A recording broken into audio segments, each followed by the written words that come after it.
Hare Krishna. Hare Krishna.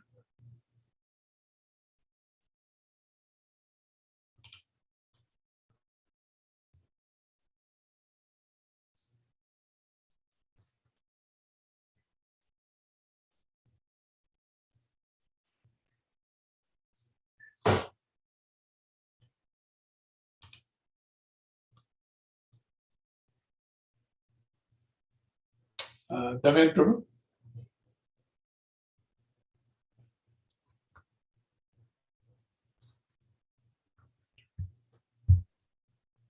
Hare Krishna, Prabhuji. Hare Krishna. Prabhuji. So, Prabhuji, what's happening at the temple can be shown here? Yes, Prabhuji, yes. Can you do that until, that class is over, then I can switch to others also. But somebody else just joined in, just 1 minute. Sure. Hare Krishna, Rati Manjari Prabhu.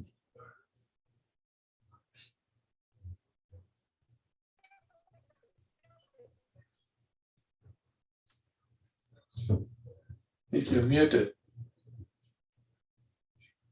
So, Prabhuji, as of now, I will not share anything. Should I wait? Yes. You mean, wait 1 minute, 1 minute. Okay. Hare Krishna, Rati Manjari Prabhu. Yeah. Very well. I cannot hear you. Yeah.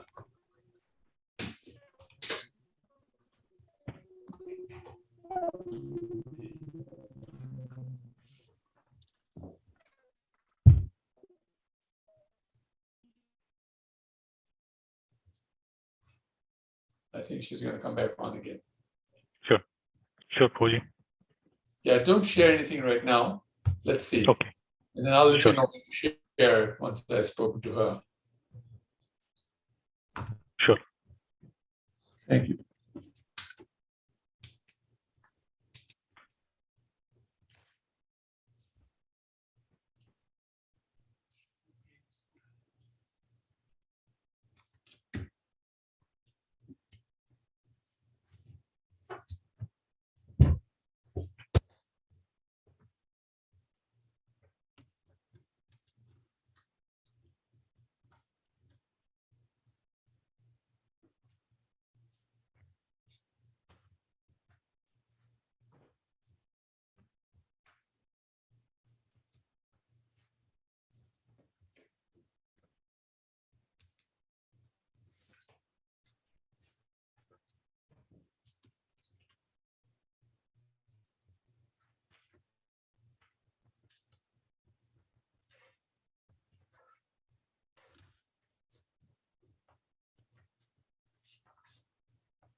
Hare Krishna, Tony. Tony, is it?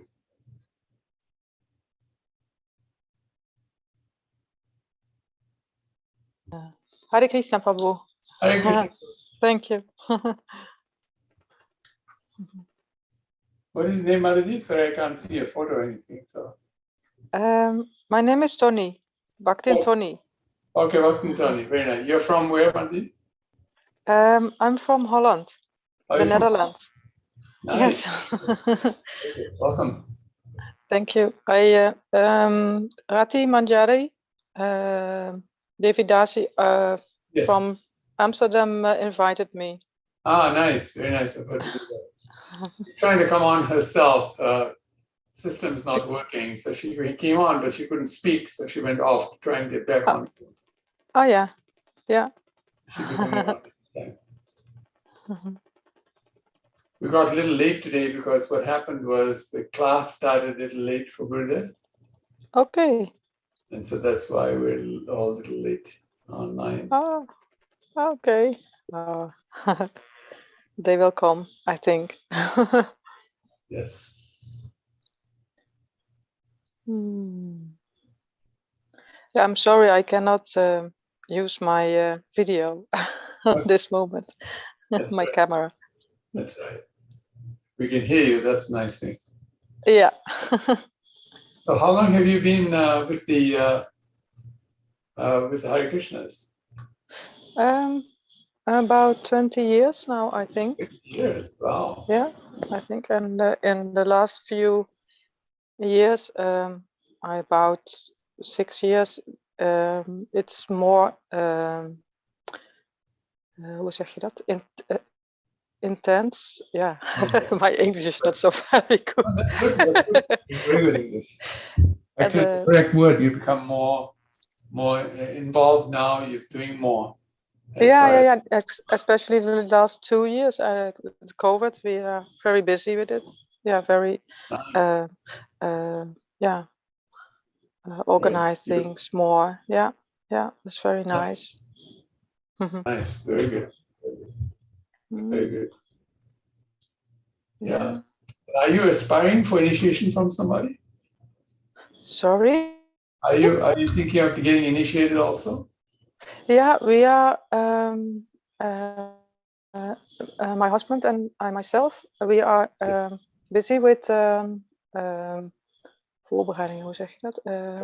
Preparations to get initiation. I think maybe this summer. I hope. Nice. Or we hope. Nice. So it's coming closer. Yeah. Nice. Yeah. Nice. Yeah. We. Your husband is there with you right now also? Yeah, he's also in the neighborhood. Hoe zeg je dat? Yeah. Yes. Yeah. So, spiritual master are you looking to get initiation from? Yeah. Yes. It's very nice because in Holland there are more and more devotees who want to get the initiation. Nice. There were many years, I think, that there aren't devotees who wanted, but now there are quite a lot in so that's very nice because you have more association together. Nice. Yeah. And which guru is giving initiation there now? Kadamba Swami from Holland. Maharaja, very nice. Yeah. And we know my husband and myself. We know him a very long time. Also, I think 13 years. Nice, very nice. Yeah. So we have our hoe zeg je band relation is becoming deeper and deeper, especially the last few years. Wonderful. He's so nice. Yeah. So nice. Yeah. We are very happy with him. Yeah, very feel very blessed. Yeah. Yeah. When I first joined in the 1980s, he was in Vrindavan. Okay. Yeah. President in Vrindavan also. Mm-hmm. So I've known him since then, you know. Okay, yeah, that's a very long time. Yeah. Yeah, very nice, Maharaj. We're very happy. Yeah, yes. Yeah, we have every week on Friday evening, we have a Zoom meeting with the disciples of Maharaj. And he told us also many times that he's looking forward very much to go to Vrindavan again, because he's now the last years he couldn't go, so he very missed it very much to Nice. to go to Nice, Vrindavan. nice. Yeah, Nice. so he will be there in a half a year, I think. Oh, wonderful. Yeah. And you are from Dallas? I'm from Dallas. Yes, I'm originally from Fiji in the South Pacific, but now living in Dallas. Yeah, now living. Okay. Yes. Okay. Yeah. Dallas. Rati Manjari Prabhu, you're back on again. Are you able to speak? Can you hear me now? Yeah, I can hear you now. Yeah. Good. This is your friend online. She's been speaking very nice. Yes, she's my protege. Bhakti. She's wonderful. They have a Namahata at their home, and they're inspired by Srila Gurudev also. And they're preaching.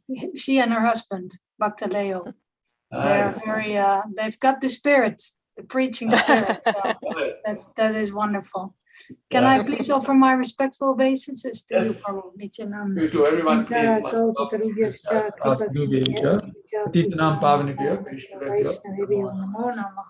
Hare Krishna. Welcome everybody online. I see Dhruva Maharaj Prabhu is online as well. Hare Krishna, Dhruva Maharaj Prabhu. Hare Krishna, Prabhuji, Dandavat pranams to all of you. All glories to Srila Gurudev, all glories to Srila Prabhupada. Happy to be with you. Yeah, thank you. And then Vishaka Prabhu was online, but she went off again. I think some of them are trying to get on. So, Rati Manjari Prabhu, would you like to say something then, please? Kick it off. Yes, I want to say that I'm very grateful that you and the Dallas Yatra again are organizing a program for the pleasure of Srila Gurudev. Today, of course, it's a bittersweet day. It is. We would rather have him been personally with us and to glorify him like face to face. And but I'm also happy because on this side of the world already many hours it is the Tirobhav day, Disappearance Day, and I've been hearing the glorifications of devotees in Vrindavan, Mayapur. I have to still hear, but I put it on my list. And now there's this program, and my night 2:00.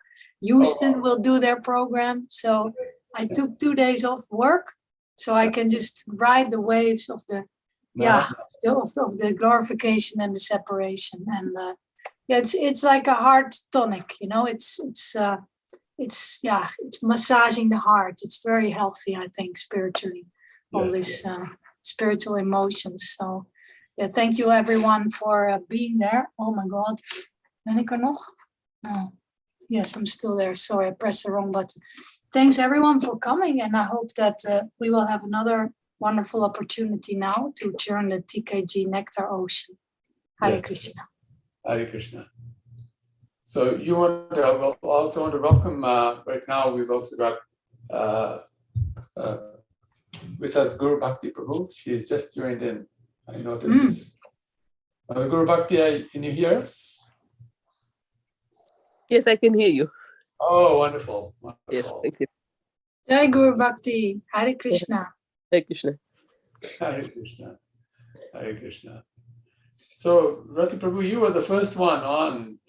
So would you like to start by saying something, and then we'll go with everybody else who's on one by one? Yes. By the way, this is being live streamed on YouTube as well, just so you know. So people watching on YouTube right now as Hare well. Krishna, dear devotees on YouTube, curious spectators. And Facebook. You're welcome. It's a good place to hang around. Yeah. Srila Tamal Krishna Goswami, I came under his shelter in 1988, 89. And there's a lot that I could share. I was thinking ahead of time that I would like to, since today is its Disappearance Day, I would like to tell you a little bit how my final meeting was with Srila Gurudev on some things that transpired. And then I would like to read a poem. Nice. So basically in 2000, year 2000, 2001, no, beginning of 2001, I was feeling rather forlorn personally. I had been divorced and I was trying to raise my child by myself. Gurudev was absorbed in his studies and he was living in Cambridge by the time. And we had been hearing several times that we should not disturb him. He had to focus on his studies. And there were only a few devotees who would serve him there, like our godbrother Sarvabhauma Prabhu, Vicharu Prabhu, but also Mother Krsna Shakti and her husband, and others. There were like shifts that Srila Gurudev had different servants taking care of him there. But otherwise, he was 60 hours a week studying. And we should not disturb him. And of course, we didn't want to. So I was barely ever writing him and just really kind of, feeling kind of sad. And then Vishnumurti, who is heading up the Bhaktivedanta Library Services, he's a great distributor of Srila Prabhupada's books since many years in Europe.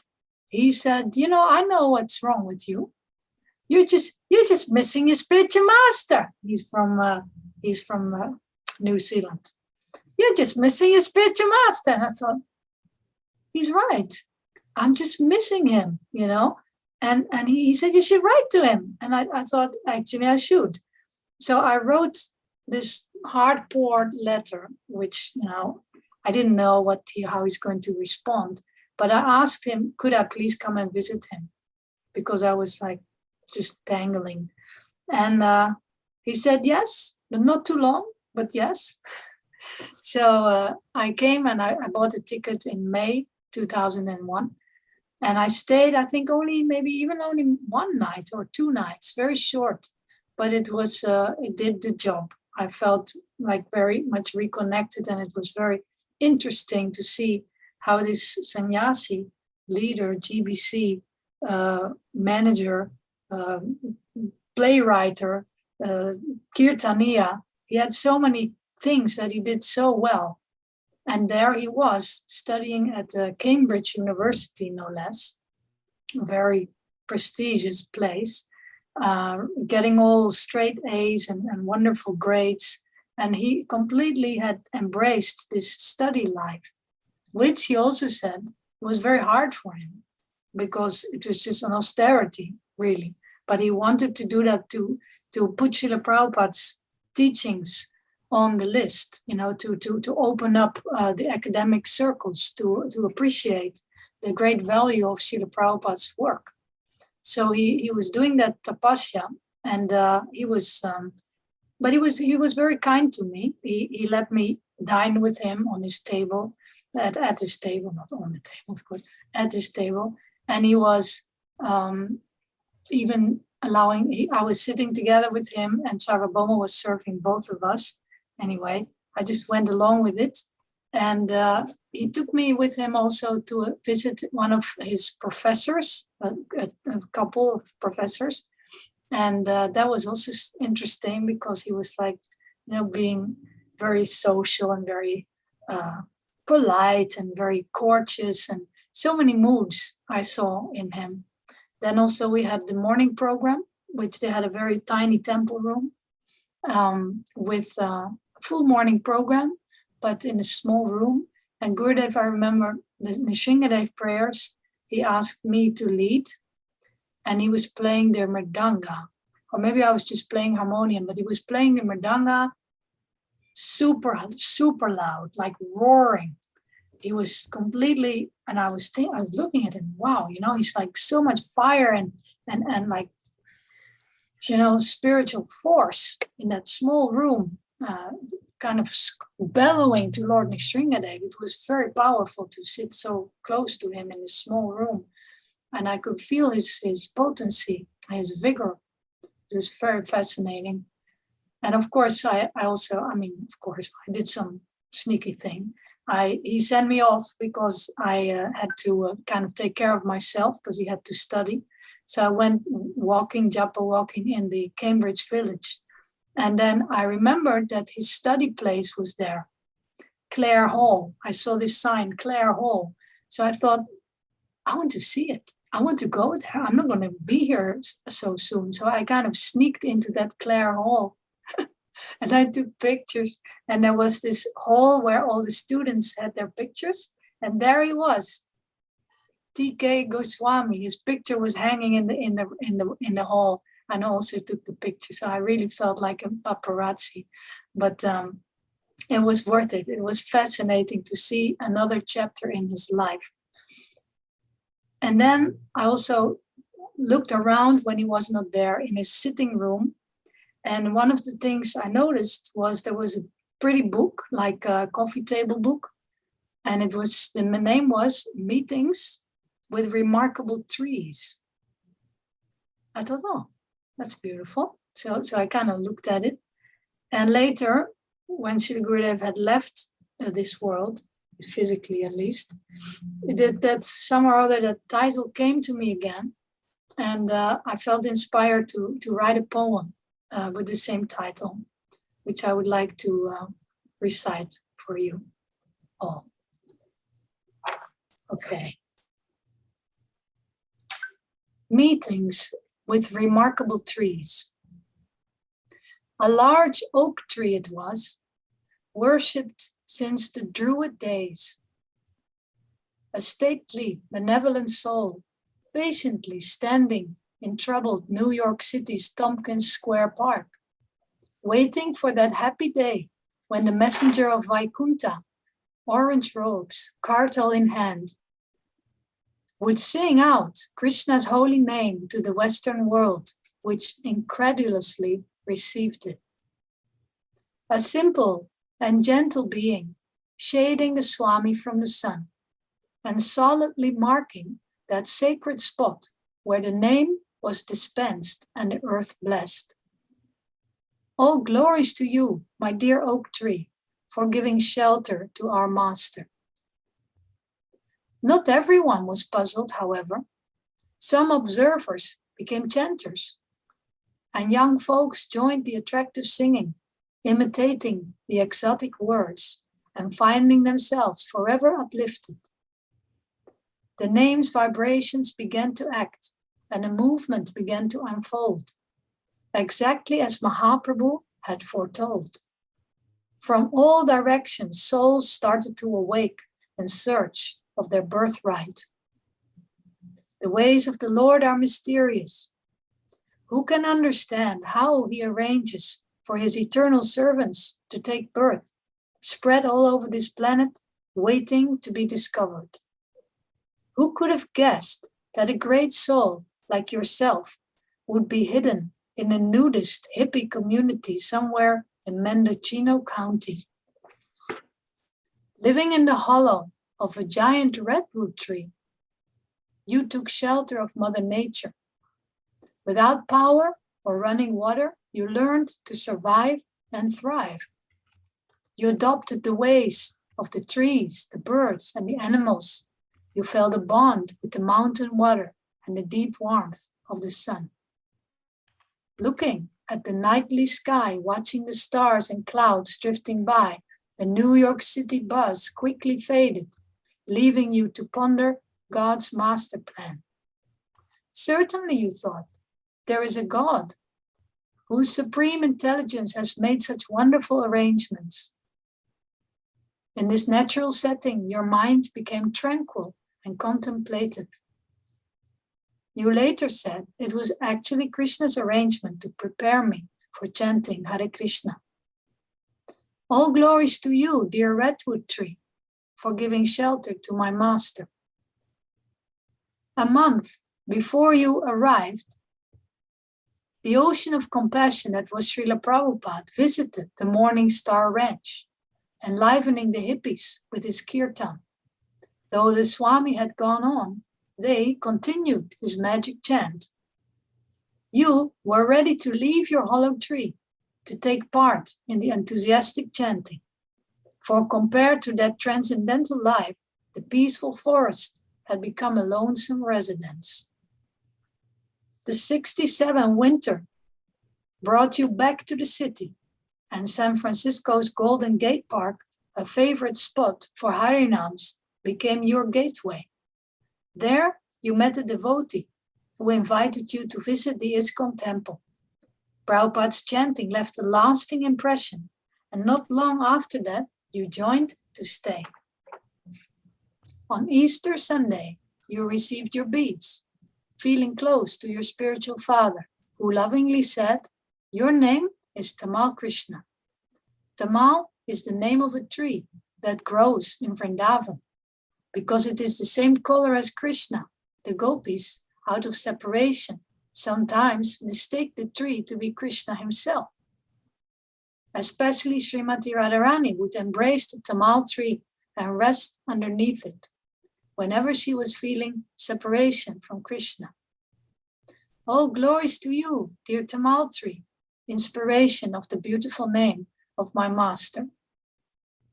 Years later, you personally stayed and roamed in Vrindavan for weeks on end, praying to the Dham's desire trees, bowing your head at their stretched out feet, taking your brothers and disciples on parikram, teaching the glories of Vrindavan. You openly showed everyone the longing in your heart for us to follow or disregard. All glories to those kalpavriksha trees that gave you solace from the miseries you so often suffered, being misunderstood. All glories to you, desire trees, for giving shelter to my master. Among those fortune-bearing and well-wishing trees, there is one I can never forget. Patiently standing there at the side of a dusty country road in Mahaprabhu's sacred mandala, standing, waiting for that inconceivable day when your beloved Lord chose to take you away. Your departure left us shocked and forever altered, willing to confess wherever we had faltered, once more open to love where before there was pain. Such a great loss, but oh, what gain to witness devotees' hearts again start to blossom, to see them embrace straight brothers to their bosom, eager to reach out when we can still do it, understanding how no one will be here without limit. The honey-filled kirtans you held in your final days will bind us together with you for always. All glories to you, Tamal Krishna Goswami. You once lived in a tree, were named like a tree, and left through a tree. All glories to you, for eternally you will bloom in this heart of your servant to be. Bhakti Manjari Devi Nasi. Hare Krishna. Thank you. Srila Gurudev Ki Jai. Jai, jai, jai. So very nice. So wonderful. So wonderful. When did you write that? April 8th, 2002, Pap Mochan Ekadasi. Nice. It was like not even 1 month after his disappearance. Wow. Yeah. Very, very, very heartfelt. Nice. Yeah. So nice. Yeah, It's true today as much as it did that day. It rings so much true. It's just the same it did the other day. It came to me just because I was thinking, what should I say? Then that poem came to me. So I hope it is appropriate. Oh, very appropriate. Very appropriate. Thank you very much. Thank you so very much. Rati Manjari Prabhu Ki Jai. Srila Gurudev Ki Jai. Jai. Dhruva Maharaj Prabhu, would you like to say something, Prabhu?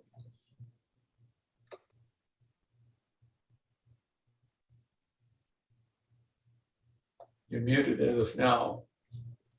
I think he might not be at the station. Braja Prema Mataji, I see you've come on. And can you hear us?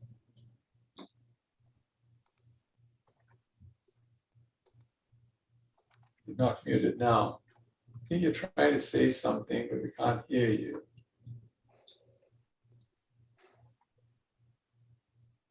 Yeah.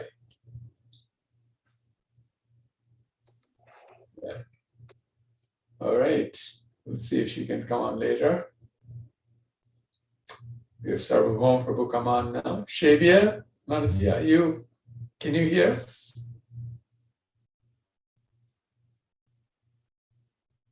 Shabia? No. Reciting Maharaja is there.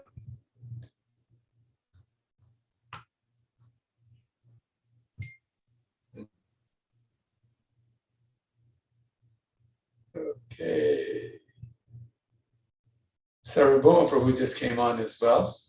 I think for some reason, either they're not able to unmute or Sarvabhauma Prabhu, can you hear us? Yeah, I'm just coming on. Can you hear me? Yes, very nicely, Prabhu. Would you like to say something, please? Yes, I'm totally unprepared. I came down with COVID on Tuesday, Oh my God. and I had a weird night last night, and in the middle of the night, we heard a nice program about Gurudev from Sydney Temple in Australia. Nice. My wife asked me if I would want to speak, but I'll do the best I can. Oh, please do. It I understand your wife also has COVID. You got it too? looks like it, yes. Oh boy. Well, we're praying for you. Whatever. So this nice Maharaji in Sydney compared to Srila Gurudev to like Lord Brahma. And when I was serving Srila Gurudev in Oxford,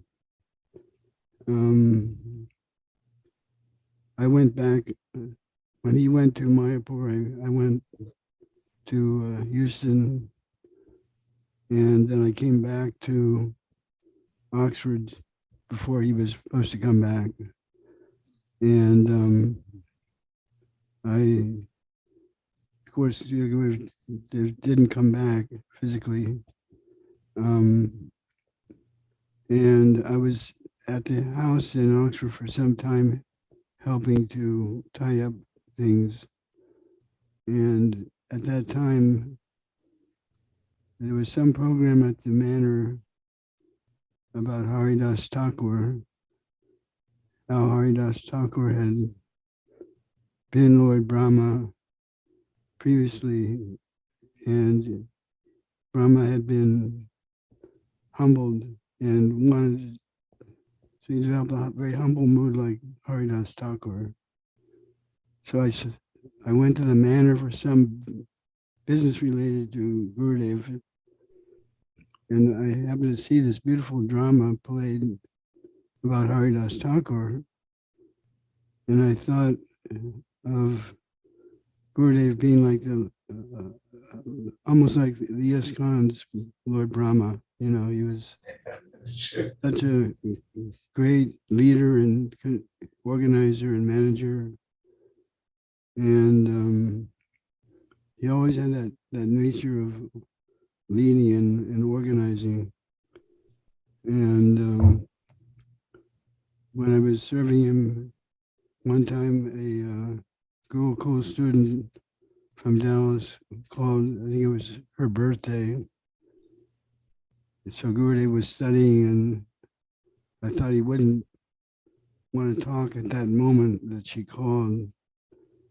So I told her to call back at, in 2 hours from now, normally a good time for Gurudev to talk to somebody. And then after I hung up, Gurudev said, "Who was that?" I said, "I think it was Narottam-Ananda's daughter." And he said, "Why didn't you put me on with her?" And I said, "Well, I knew this was usually your study time, so, I just suggest she called at a little better time. He said, I used to be managing practically the whole of ISKCON, and you won't let me even manage my own phone calls.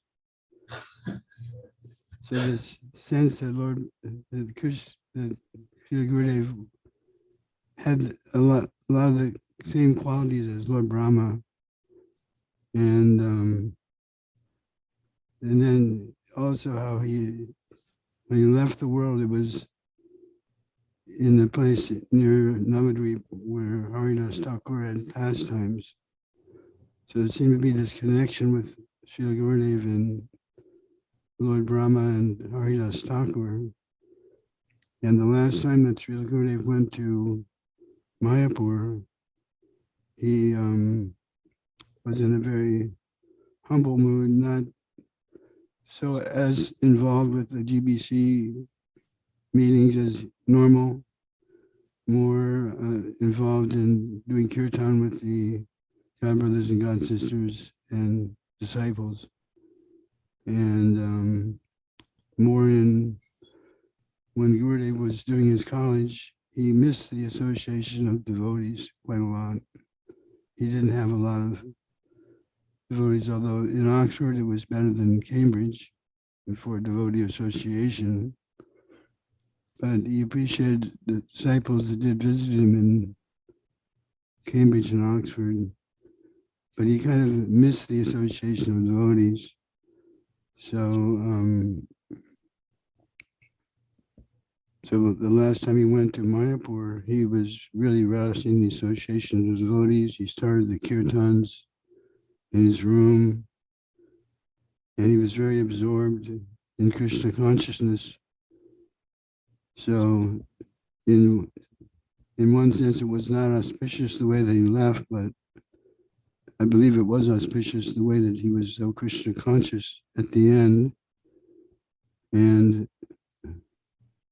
I feel that his mood was, although he had prepared for he was doing all that academic work, and there was some talk that he would start a college. He himself was unsure what would actually happen. It seemed, he's the kind of person that would make plans in so many years in advance, and, but he seemed to be kind of depending on Krishna for guiding him which way to go after his studies. So it seemed that Krishna had some plan for Srila Gurudev that was not comprehensible to us. And so somehow there are stories of gopis that when they drowned themselves and then they came a new form, with Krishna somewhere else. So sometimes the devotees leave in apparently hard to understand ways, but their destination is always transcendental. So these are just a few thoughts.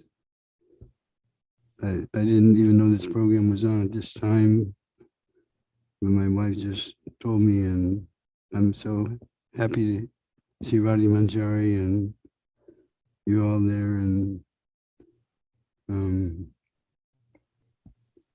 thank you very much. Thank you. Hare Krishna. Thank you. Shri Gurudev ki jai. Jai Shri Gurudev.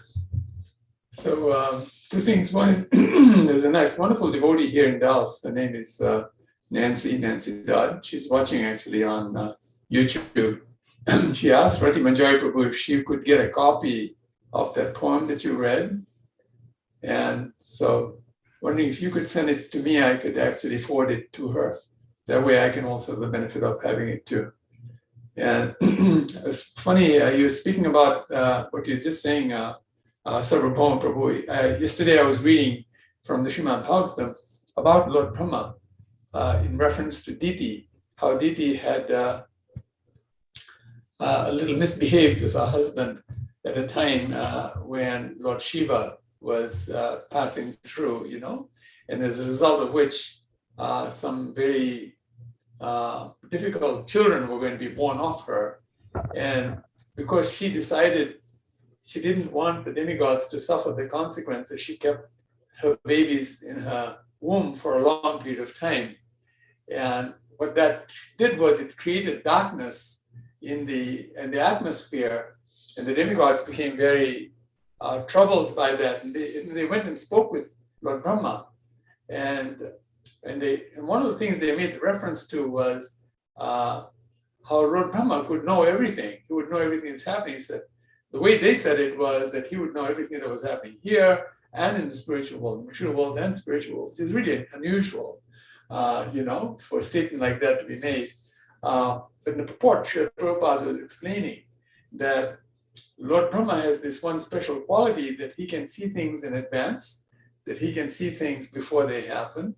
And Srila Gurudev so much had that quality of seeing things before they would happen.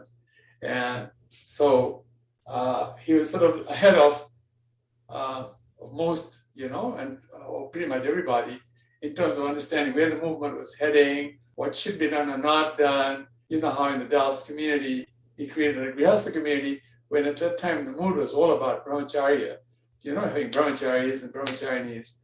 And Gurudev felt, no, we should have a Grihastha community because the Grihasthas are going to be the trend into the future, and how true it was, right? Turned out that it was like that. So very poignant statements you made. That was very nice. Thank you very much for talking about Gurudev, because the similarities are there with Lord Brahma. Clear similarities are there with Lord Brahma. Thank you so much. Wonderful. Mother Guru Bhakti Prabhu, would you like to say something as well? Can you hear us?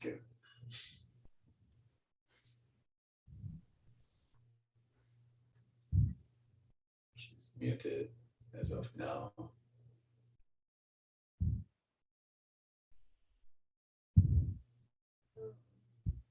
She did say she was going to take a little time to be ready, so I'll wait for her. Dhruva Maharaj Prabhu, are you back on again? Shabya. Also.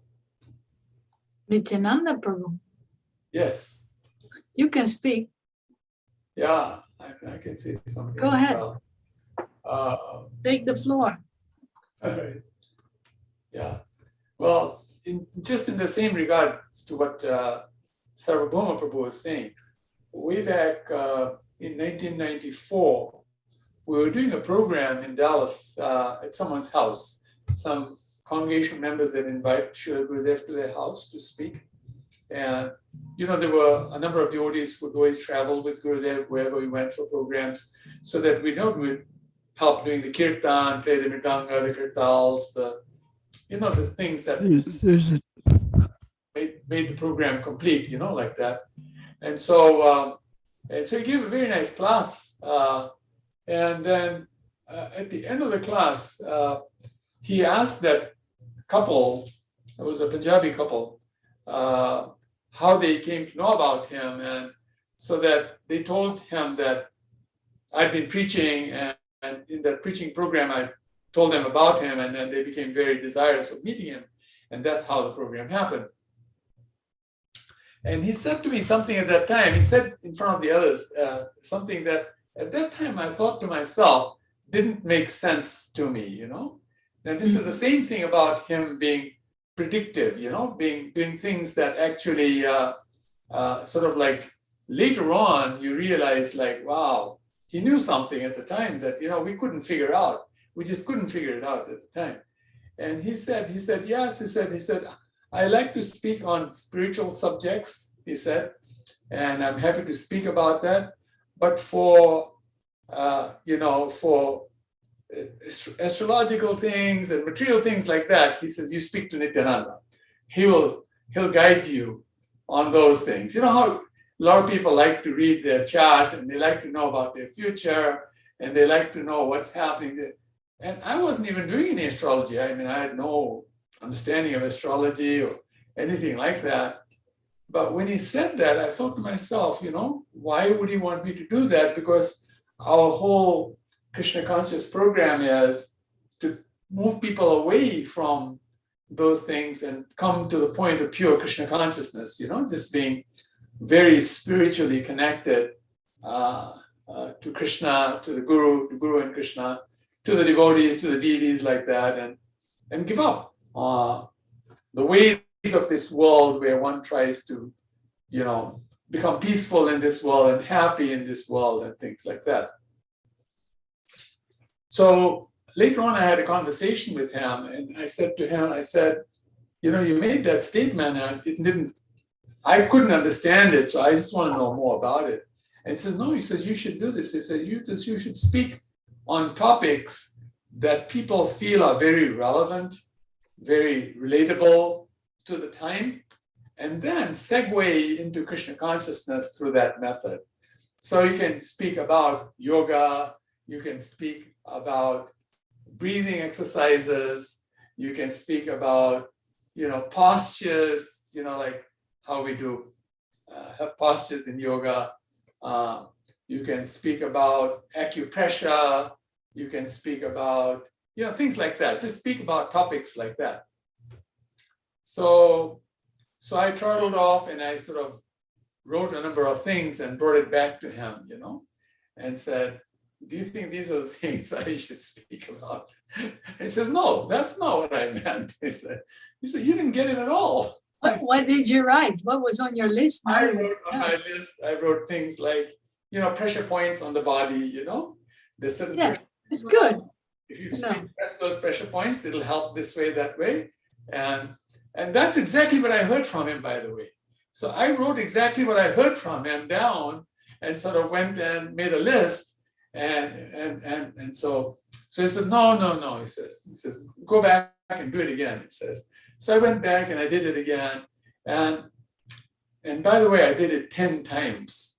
No. Yeah, 10 times. 10 times I did it and went back to him, and each time he said, no, you don't understand. So the 10th time he told me, he said, you're useless. He says, you don't understand anything, pointless talking to you. You have no idea what I'm saying. Forget it. Just forget it. Don't worry about it. Just do what you're doing now. I'm okay with what you're doing now. I was Tamal president at the time. And he says, I'm happy with that. You're doing everything fine. He'd asked me to join the GDC, and he said, work with that. You're doing great. Everything's fine. Just forget this. My nature is like, why didn't I get it right? What's wrong with me? Why didn't I get that right? So I went back again, did it again. I went back and I said, one more time, Gurudev, please, one more time. Just hear me out one more time. Just tell me if this is right. I got it right this time. And he says, all right. He says, he said, normally I would just say sorry to you, but, I'm in a good mood today. So he said, okay, so I'm going to hear you out. Go ahead. Tell me what you want to tell me. But before you tell me anything, give me that piece of paper. I don't want to waste my time. So give me a piece of paper that you're going to read from. And I want to look at it. Then you can talk to me. And he looked at it. And he said, you got it. He said, this is exactly what I was talking about. He says, how did you manage that? And I said, well, I don't know. I just kept praying to Radha Kalachandji and saying, please, Lord, help me. Why can't I understand what he's trying to tell me? Because it was important. He wanted me to preach like that. You see what I'm saying? And, every disciple wants to know what their spiritual master wants them to do. So that, then you feel successful as a disciple. You feel like validated as a disciple. I did what my spiritual master asked me to do. Because truly we are very, very insignificant. We think we're smart, but we actually know nothing, Like the other day we had the appearance day of Bhaktisiddhanta Saraswati Thakur. And disappearance. And so anyway, so Bhaktisiddhanta Saraswati Thakur was saying the most important thing in life is to become a particle of dust at the lotus feet of Sri Rupa. And he says, in the next verse, he said, this was his final lecture, by the way. And in the next verse, he says, I pray every day to Krishna that all my other desires become completely destroyed and that only this desire remains in my heart, that I become a particle of dust at the lotus feet of Sri Rupa, like that. And so we were all thinking, those of us who are reading this were thinking, wow, the greatest thing you can become is a particle of dust at the lotus feet of Rupa Goswami, like that. And it tells us very clearly how we know nothing, we can do nothing, we are completely useless in the material world because the material world is like that. It actually takes the living entity and puts the living entity in such a subdued condition. The fact that you can breathe is great. If you can just breathe, you're doing great, and you become a human being and you can breathe, and that you're really exalted now. You see what I'm saying? And then the living entity starts thinking, no, but I'm something. I'm going to make a difference. I'm going to do this. I'm going to do that. And you know how the three final instructions of Bhaktisiddhanta Saraswati Thakur, number one is, don't try to be a hero. Don't try to be a hero. We're always thinking, let me do something that tells people that I did something, that I am somebody, that please recognize me, please give me some recognition, that type of stuff. Don't be a hero. Second thing was just, be very attached to chanting the holy names of Krishna, be very, very attached to Krishna like that.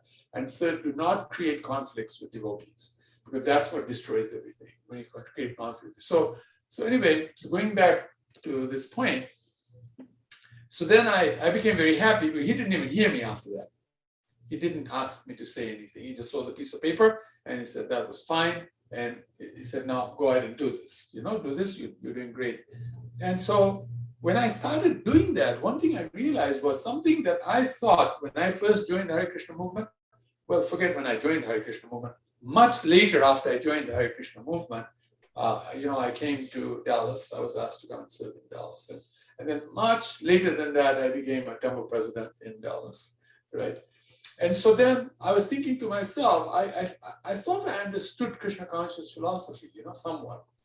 This somewhat I understood it, I was preaching, giving classes and things like that, And so I thought to myself, well, little did I know how much I didn't know, what I mean? So much I didn't know that after that, when I started reaching out to people, I noticed that I was making a much bigger difference to people's lives, And what they wanted to know in their life was, what is it that why am I on this planet? What is our purpose? What is the meaning of life? Because everybody does things in their lives, and at some point, they have these doubts in their heart, right? That, am I doing the right thing? Am I successful? Am I actually doing anything that's worthwhile here? Or am I just on the completely wrong track here? They have doubts, and sometimes they become very depressed. They become full of anxiety and depression. What am I supposed to do with my life? Like that. And we devotees have the same situation from time to time, right? We wonder, am I doing what my spiritual master wanted me to do? Am I doing what Srila Prabhupada wanted? Are the acharyas happy with me? I mean, are the deities happy with me? Or am I just a fake devotee? Because I know I'm fake, but am I so fake that I can't even do a little bit right? You question yourself, right? And you become doubtful, and things like that can happen. And so basically, when you start talking about the nature of a person, what is the nature of a person? Specific to themselves, because we do know the nature of people specific to generics, that we're all servants of Krishna, we're all spirit soul, we're not the body. These things are generic things that we know about our nature, but specific to our nature, who am I in terms of the final question, which is who am I in the spiritual world, right? That is ultimately a final question that has to be answered. It was actually the process before Bhaktisiddhanta Saraswati Thakur asked the system to be changed. Prior to that, the way initiation would happen was the spiritual master would tell the disciple who the disciple was in the spiritual world and tell the disciple, please start following in the footsteps of that personality in the spiritual world, right? And then Bhaktisiddhanta Saraswati Thakur felt people were not qualified. They're not qualified to hear like that. It's just too exalted a topic. So he changed the system to Harinam initiation. And he said, everybody should be given the holy name of the Lord to chant sincerely. And if you chant sincerely, then all these things will be revealed by your spiritual master and by the process. The process will reveal who you are in the spiritual. But ultimately, that's called sampatti. Sampatti means to understand who you are in the spiritual world, right? So, but it is also important to know who we are in the material world. what is my nature? What am I supposed to do in my life now so that I can become a person who Krishna manifested me to be, and why I'm in the material world, that type of stuff. So then I realized how much Gurudev knew about the future, that that this was not the style of preaching in ISKCON at all. In ISKCON, the style of preaching, yes. What's on your list? What was on that list? Oh, on that list, what was on that list was. You want to say? Yeah. One of the first item on that list was breathing. That why is breathing important to you? What is breathing? What do you do when you're breathing? How your life airs are moving inside your body, and what those life airs are connected to. They're connected to the consciousness, which is connected to the soul. So showing that consciousness connection, through the 11 levels of consciousness, starting from the sense objects, that we have, and moving all the way to the Supreme Personality of God in Himself, what is called Supreme Absolute Truth. So connecting these levels is what yoga means, to connect all these, right? Link up these levels of consciousness. So these were the items on the list, relating to consciousness like that. Okay. So anyway, but basically what occurred to me, I would say after Gurudev left his body, because Gurudev after that left his body, this was in 2020 we were having this discussion. Year 2000, sorry. Year 2000 is when we had this. Gurudev left in 2002. 2000 is when we were having this discussion. 2001, we had some continuation of the discussion, but in 2000 was when this happened. And so, but it was after Gurudev left, years after Gurudev left, that I started doing what he asked me to do. Because after he left, what happened was we all had to figure out, what are we going to do now? We were like lost puppies, We were like, now what? Because, Gurudev didn't give any indication that he was leaving. He just, one sudden day, I was in Las Vegas, of all places, listening, because he asked me to study about how to become a coach, life coach, this, that. I'd gone to learn life coaching at a convention in Las Vegas. And I was in the middle of a convention when I heard this news that Gurudev, I couldn't even believe it. I thought my god sister was pulling my leg, No way, And then the convention was over for me then. I just came right back to Dallas, forgot everything about what I was doing. But, we were definitely lost. At least I know I was, and a lot of us were completely lost. Me too. What to do now? What to do now? And even today I'm thinking, I don't know how we've survived 20 years of the absence of Gurudev, because he was so integral to our life. He told us what to do. We didn't have to think anything, although, we were thinking, but we didn't have to. He was there to give us clear vision, clear pathway. This is what you do, and keep moving forward. We're doing it, But these instructions that he gave us, and with Sarvabhauma Prabhu, sort of conjured in my heart also, that Gurudev was able to do things like Lord Brahma, that Lord Brahma could see into the future. That's why things are arranged the way they are. He's actually a very intelligent person. A lot of times people criticize Lord Brahma, but they have no idea how great this person is. He is our Sampradaya head for a good reason. Definitely. And he's an amazing person, so amazing that actually the demigods refer to him as God. They call him, the God of the demigods. That's his name is Deva Deva. They call him things like that. You know what I'm saying? He's such a great person. And so, and Gurudev, actually, in a lot of ways, people think that we are over-glorifying Gurudev when we say things about him sometimes. But the fact is, that's just who he was. He's such a great personality. He's definitely a Vaikuntha person. He's not an ordinary, there's no way a person on this planet could be like that. You know what I mean? What he did and said, things like that, at a time when nobody had any idea about Krishna consciousness. The whole world was learning at that time about Krishna consciousness. Prabhupada had just brought the science out to the West. And here is this first set of disciples who joined in the first 5 years or whatever.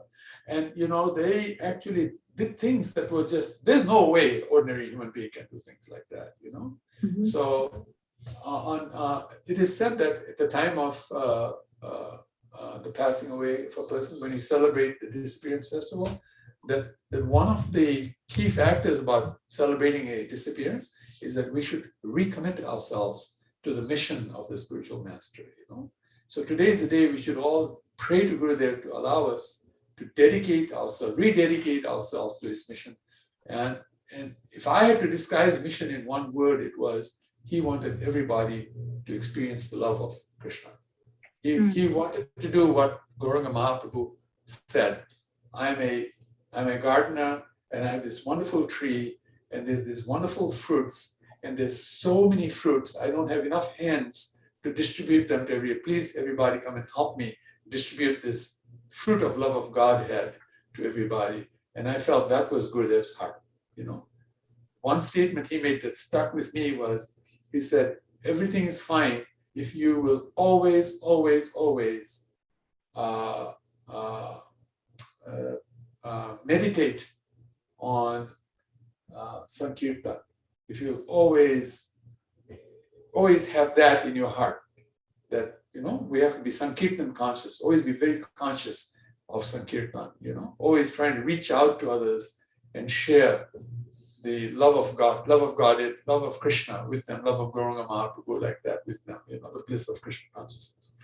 Because every living entity deserves to be happy, and that's what Krishna wants, and that's why he sent Prabhupada, and Gurudev understood Srila Prabhupada's heart so well, and he always, whenever he reached out to anybody, you notice his smile was so oceanic, Everybody who saw Gurudev became very, very mesmerized, They really felt so happy seeing him, such a great, and he could talk on any topic. Jai Srila Gurudev Prabhupada ki jai. And look at that smile, Yeah, Prabhupada's smile, you can see. amazing. Huh? Like father and son, It's happiness is not from this world. Yeah. Yeah, wonderful, huh? Satsuru Maharaj at the back as well. Yeah. Satsuru Maharaj is attached to the deities in Dallas. All right, so that's what I just wanted to say something. So, but If there's anybody else ready now, otherwise I have two things that I heard in the program in Vrindavan, which are nice to repeat. That yes, other devotees said. please. But maybe Guru Bhakti would like to speak. Yeah, now. Guru Bhakti Prabhu, are you ready now?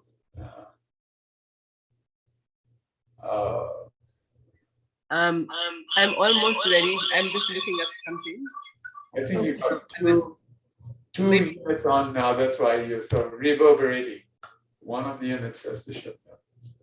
So maybe I can say something that. Yes, please. And then somebody by the name of Raj on, and Radhakrishna Prabhu is on. So please speak as well. Go ahead.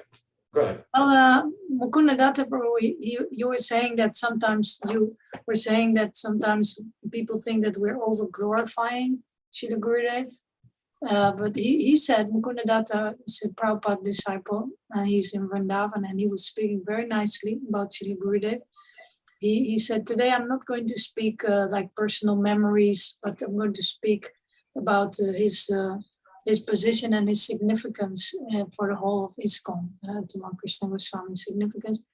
And he said actually that this is a day that should be celebrated everywhere in ISKCON, because his disappearance day, because if we don't, it is an oversight, if not a sin, he said. Because we owe so much to Tamal Krsna Goswami. He said, of course, the famous example, Mayapur. But he also said, we owe the Krishna book to him. We owe Nectar of Devotion to him. And I was thinking, how then? He said, because he, by his management, he freed Srila Prabhupada to sit and write these books for us. Because he was taking care of the temple and everything, organizing everything. And so that was a dimension I had not considered personally.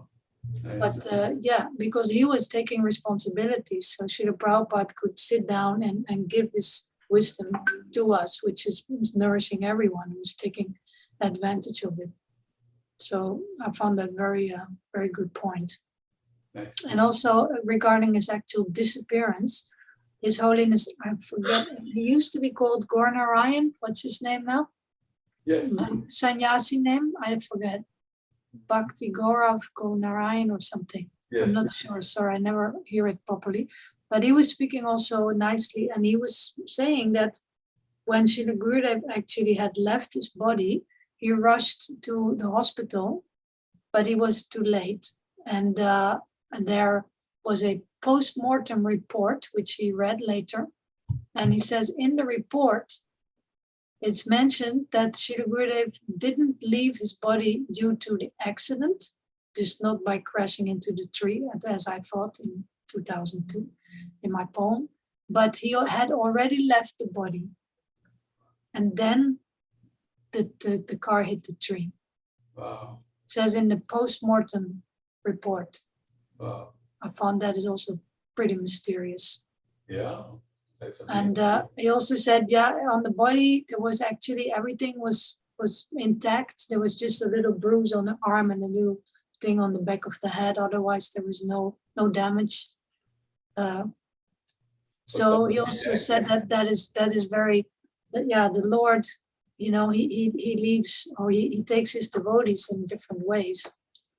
So I kind of seem to have heard it before, but didn't remember it. Now I hope to remember that, because it makes it even more mysterious and wonderful, actually. So wonderful. And nice to know that he didn't really felt the crash into the tree. Yeah. Nice. Thank you very much. That's so Thank nice. you. So, Yeah. so, dear devotees, somebody else would like to say something? Yes, Gur Bhakti's there.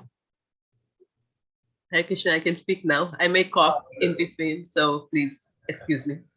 Namo Vishnupadaya Krishna Prasthaya Bhutale, Srimati Tamal Krishna Goswami Namini. Namo Vishnupadaya Krishna Prasthaya Bhutale, Srimati Bhakti Vedanta Swami Namini. Namaste Saraswati Deve Gauravani Pracharine. Nirvishesha Shunyavati Paschatya Deshikarite. I'm trying to, I had this, okay. I was thinking I will read, because it is very relevant to us now, Srila Gurudev's last Vyasa Puja offering to Srila Prabhupada. Let me see if I can get it out. Okay. I think it is really very relevant. And wherever he speaks about Srila Prabhupada, I would substitute Srila Gurudev. I think if we say that, it kind of like says what I would like to share. So this is from 2001. Gurus and crackpots all have their place, or who speaks for Prabhupada. We can say who speaks for Srila Gurudev. I'm going to read.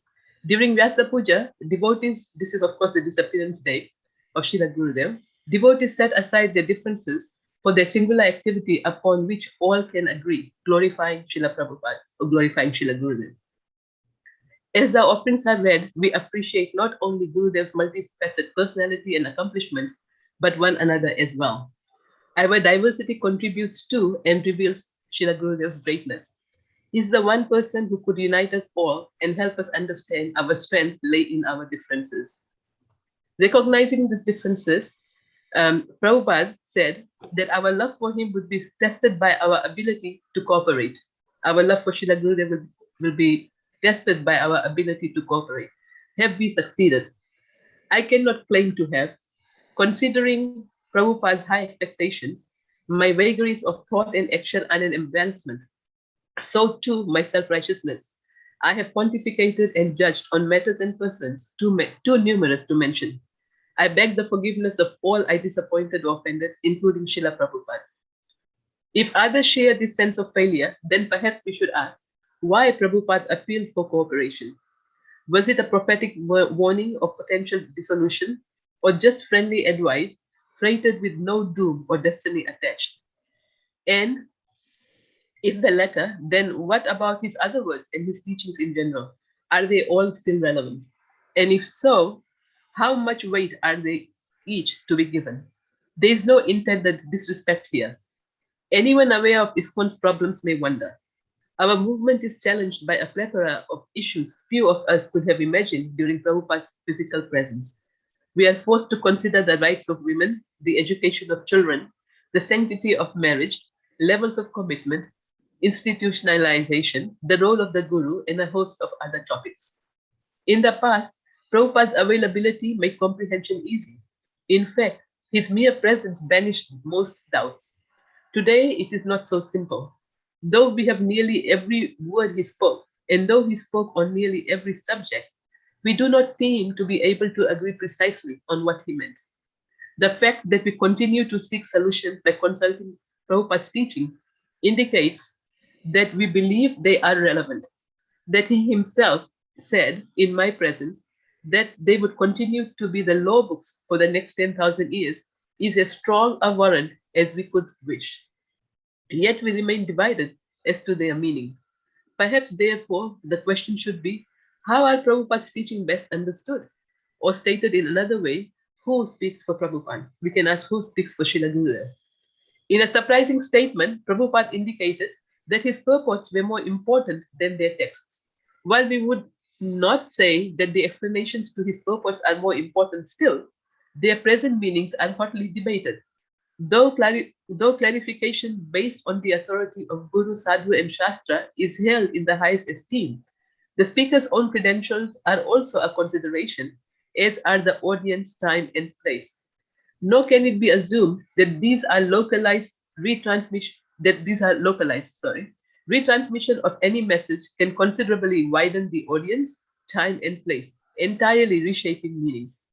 Add to this all the social, cultural, and historical influences that affect us, whether or not we are conscious of them, both from within our tradition and without.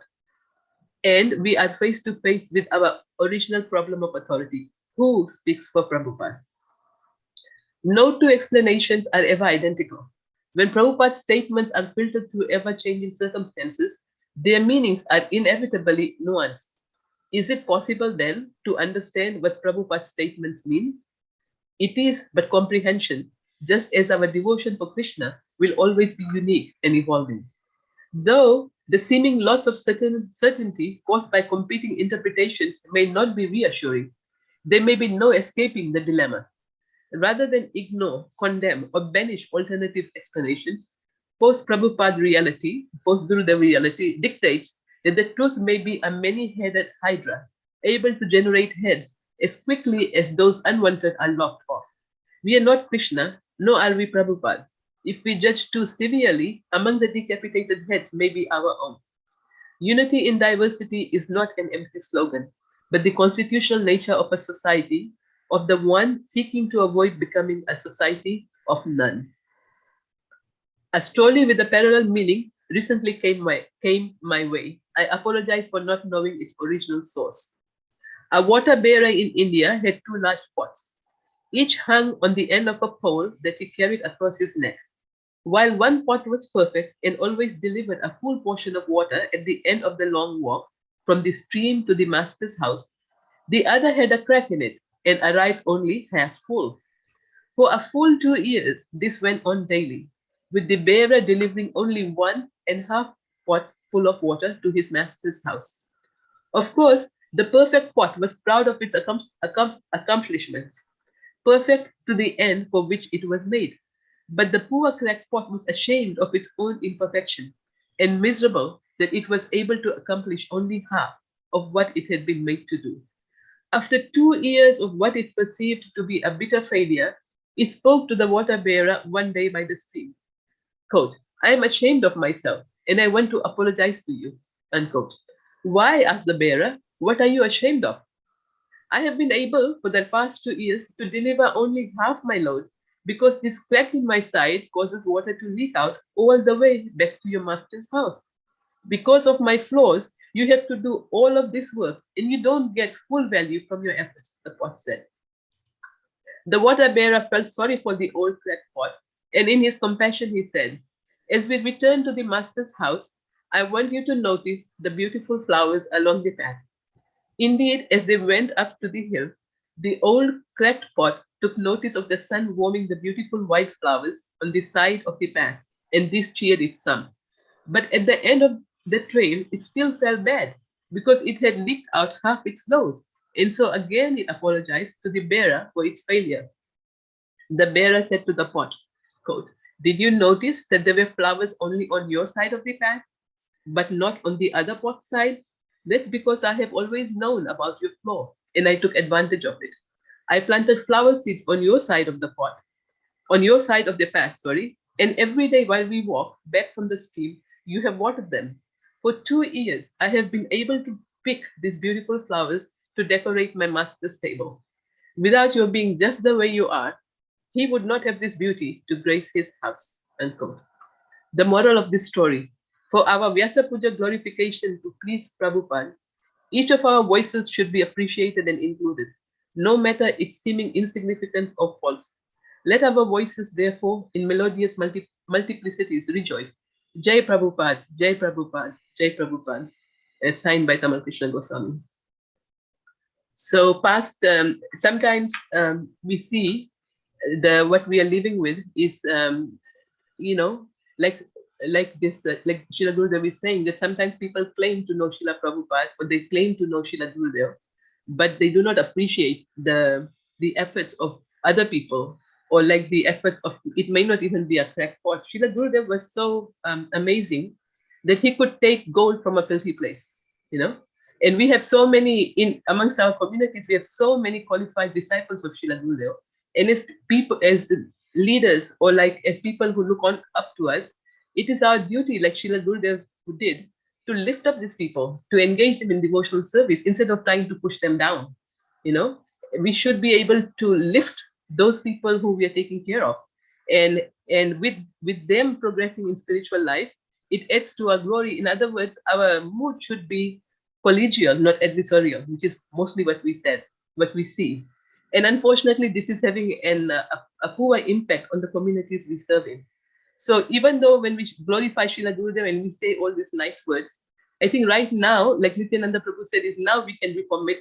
So what will be our recommitment? Will we recommit to cooperate and to appreciate the activities and the vagaries of all our God brothers and God sisters? And like Srila Gurudev, pick all the gold from a filthy place, and also uplift everyone and care for those who are not so fortunate. And in this way, this would be the real glorification of our spiritual master, not just saying some nice words and offering flowers like we say, So I was meditating on this and really praying that our society very much needs us to be good examples of the leadership that Srila Gurudev himself was. And let us use all the resources that Krishna is sending us. Because if we don't, Krishna will stop sending us these resources.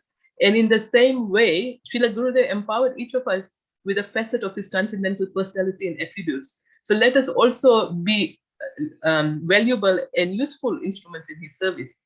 And if we can put Gurudev at the center instead of our own egos and be collegial rather than adversarial, then we can really glorify Srila Gurudev. And I pray that we can rise to this occasion. And just like Srila Gurudev never ever forgot the importance of Srila Prabhupada and ISKCON, we also should never ever forget the importance of our Gurudev in Srila Prabhupada's mission. Rameshwar Prabhu gave that very beautiful talk on Zoom this last Saturday. And I really thank Shebia and Urjeshwari Prabhus for bringing this up. I really appreciated that. And he made a very important point where he said that of all the devotees in ISKCON, Srila Prabhupada personally only trained 2 people maybe in the devotional arts. One was Tamal Krishna Goswami and the other was Mother Jamuna. So we know that Gurudev's special training from Srila Prabhupada is what he has passed on to us. So are we going to be able to pass this on to those who come after us? Or are we just going to say that he only had this one facet, which is the facet I know? So Srila Gurudev was so amazing in how he was so all-encompassing and encouraged everyone to serve Srila Prabhupada, not only the devotees, but even outsiders. So let us pray that we can also inherit a bit of his skill, because surely as sons and daughters, we have that ability to tap into the Father's property, and we can then serve him and therefore serve the whole mission of Srila Prabhupada in the way he would like us to, so that his name will be glorified in a way instead of being infamous. Thank you very much. Hare Krishna. Thank you so very much, Mother Guru Bhakti. Jai. So we have another 10 minutes on the schedule. We could actually continue for those who want to speak. But amongst the other speakers, there are lots of wonderful devotees here. We've got Mother Shraddhanjali Prabhu online with us. Indranila, Yeah, and Ranila Prabhu is Krishna Loka, Padma, Haribol. Krishna Lokha. Yeah, so many nice, wonderful devotees. Please, one of you, please unmute and speak.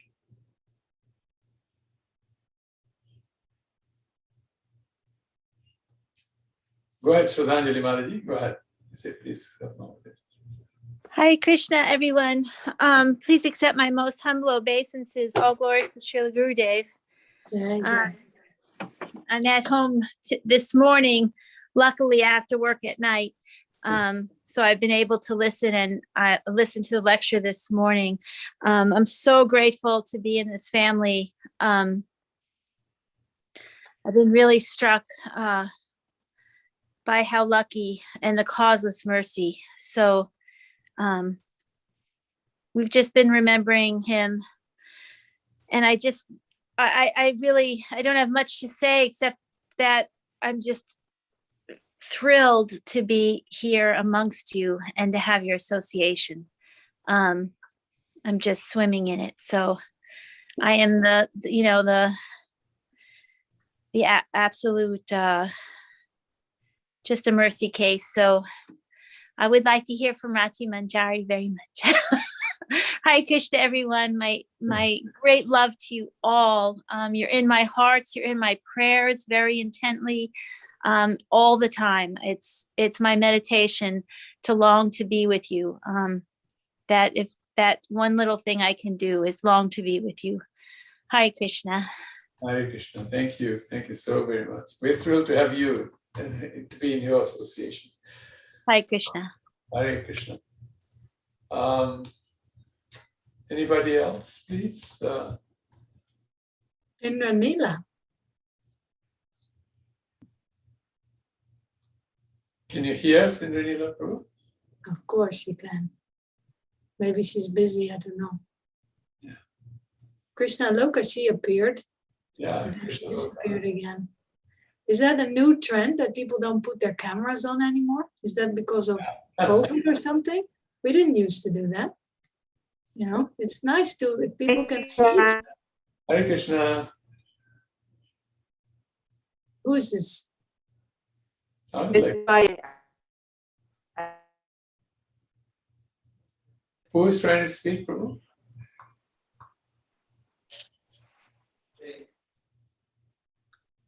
Hari Leela Prabhu, are you there? Maybe you could speak. Hare Leela Prabhu, yeah, Hare Leela Prabhu, please.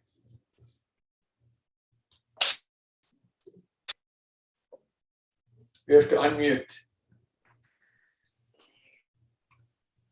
For Krishna Loka, she's right there. Yeah. She has a rasa. Yes, I'm Yeah. It's No, you. thank you. Krishna Loka is Sankirtan queen. Yeah. 25 years. Come on. Give us some preaching nectar if you like. She's in Italy. The wife of Tradas Prabhu, Srila Gurudev's co-partner. Yes. Can you talk, Krishna Loka, or are you busy? I think she's trying to speak, but for some reason the mic I cannot hear you. No. can't hear you. Yeah, we can't hear her.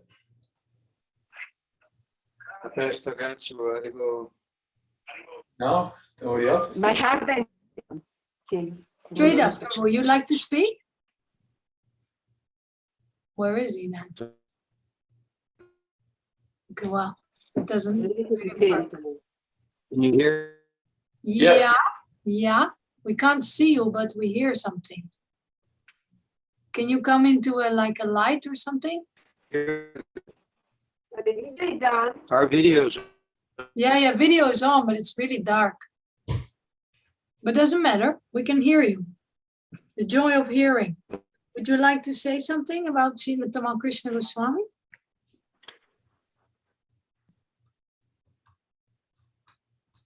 Otherwise, we can shift to Radhakund. I know she likes to share as well. Isn't it, Radhakund? Yeah. But she has no microphone. Yeah. Yours. Okay. There you go.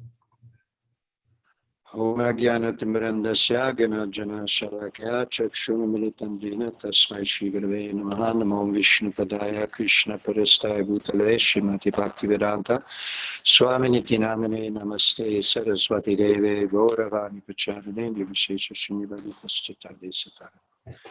I can just recount a brief incident that I had with Tamal Krishna Maharaj. I joined the Radha Damodar party in 1975, I think it was, yeah, 1975. His groups, they kept coming to our temple. I was the president of the temple in Boston, and their groups kept coming to the temple and inviting the brahmacharis to go away with them. So we were losing our devotees.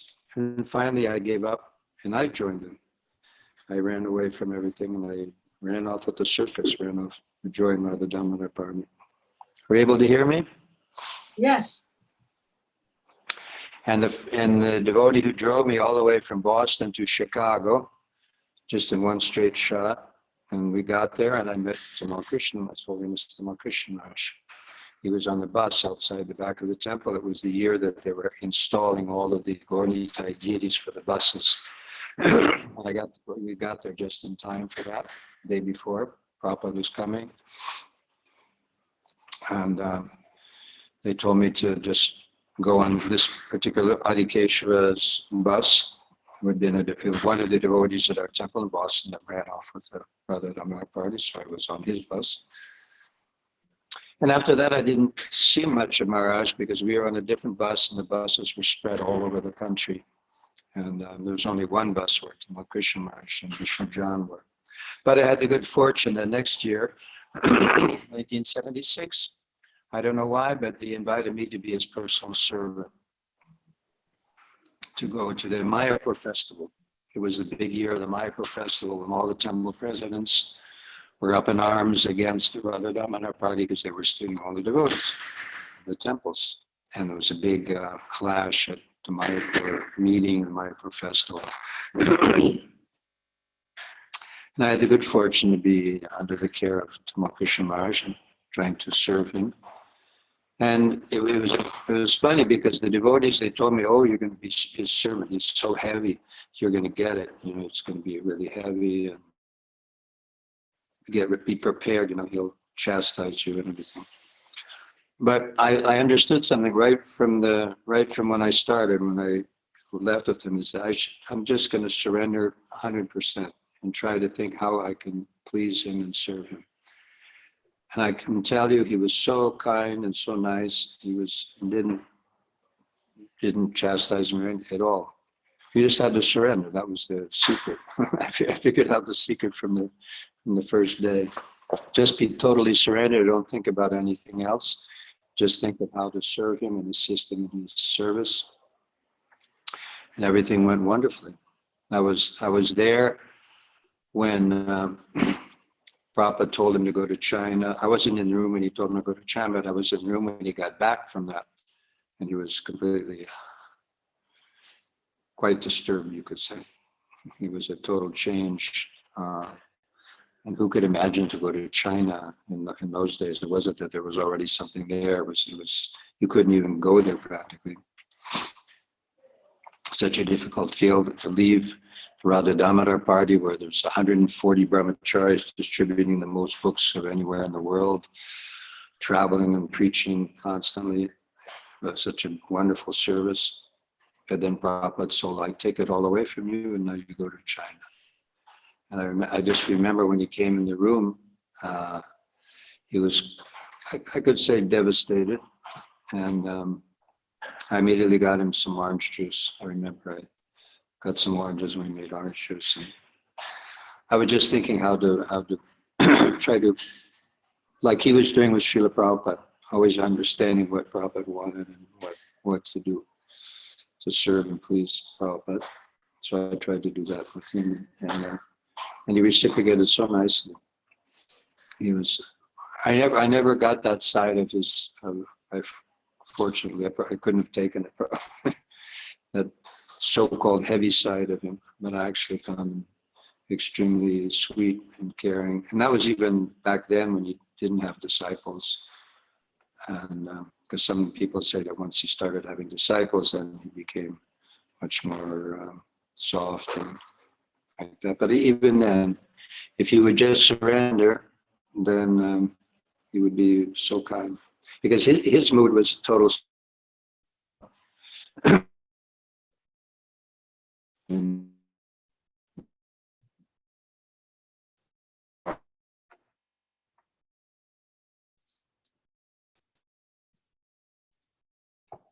Looks like you froze up, Prabhu. Yeah. can you hear me now? Yeah. Yeah. Yes. Okay. So he wanted the same mood that he had with Prabhupada, of total surrender and absorption and dedication to the mission. And if you would do that, then he would take you into his fold, under his arm, and be very kind, actually. And then we got back and everything changed. He was going to China, then I think he went to Texas. And after that, I didn't have so much, because I remained in New York with Adhikeshava. So much association. But I'm trying to think.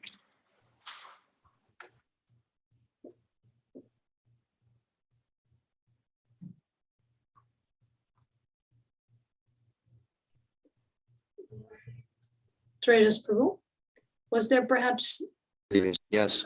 a particular like instruction that he gave you, or something that you saw? I mean, this is a wonderful point you just made, but is there a particular moment or an instruction that you felt that, yeah, that you've taken that too hard, or you Oh, just that. That one. That's a very important one. Rati Manjari, Mhm.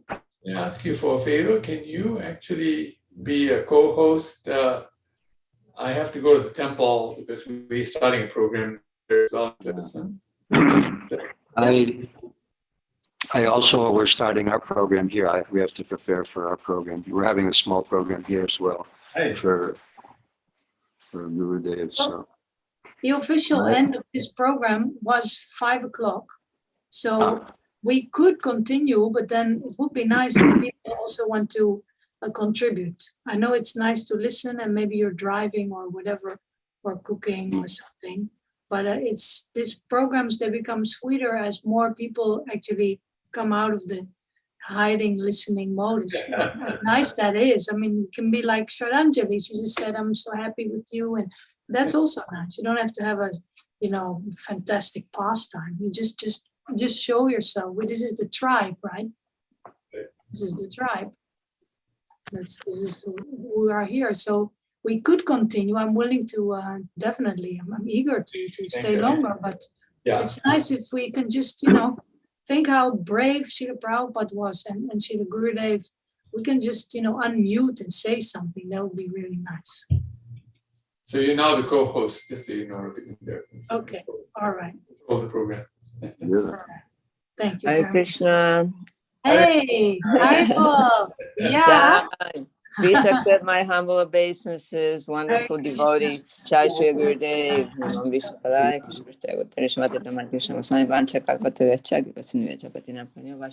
Oh, I have to turn on the 1 second. How start video? Here we are. Let me see. Okay. No, what happened? How come?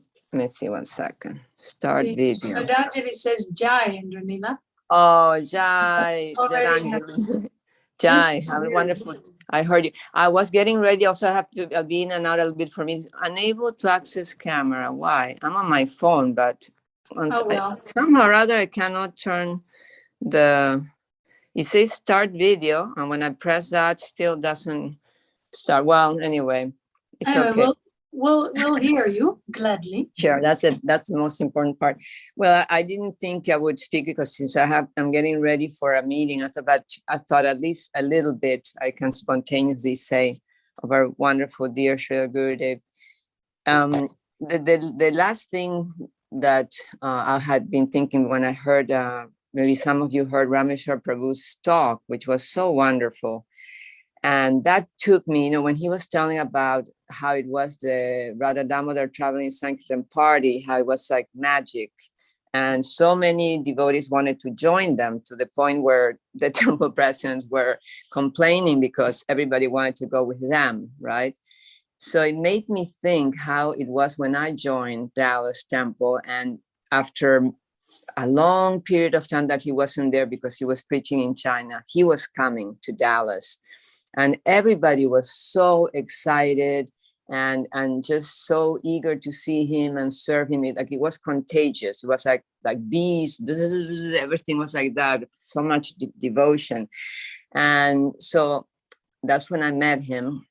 And for the 6 months prior to his arrival, I had been helping in the kitchen, cleaning pots and cleaning the temple.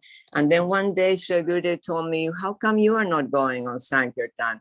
And I said, "Well, I just feel a little shy, and I prefer, and I'm doing this service, helping in the kitchen and cleaning. No. I know that you would be very good at, going out on Sankirtan."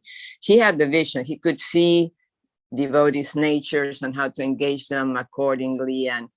And so he said, "No, you need to go on Sankirtan. I know you're going to do well." And I think at that moment he empowered me, right? Because I felt like, I didn't have what it took to do it, but I did it. But what I wanted to share was about every evening when we came back from doing Sankirtan, which in those days was painting Sankirtan, he would organize like a festival. There was a festival every day, evening kirtan, and then prasadam, spaghetti and kofta balls and rasagulas. And we would have rasagula contests where he would be sitting on one end of the prasadam room, and we would take turns being on the other end, and he would throw rasagulas and gulab jamuns, and we had to catch them with our mouth and things like that. And he was able to create such an ecstatic atmosphere that everybody wanted to be part of it. So it made me understand, it made me realize, right, that's what it was, that energy that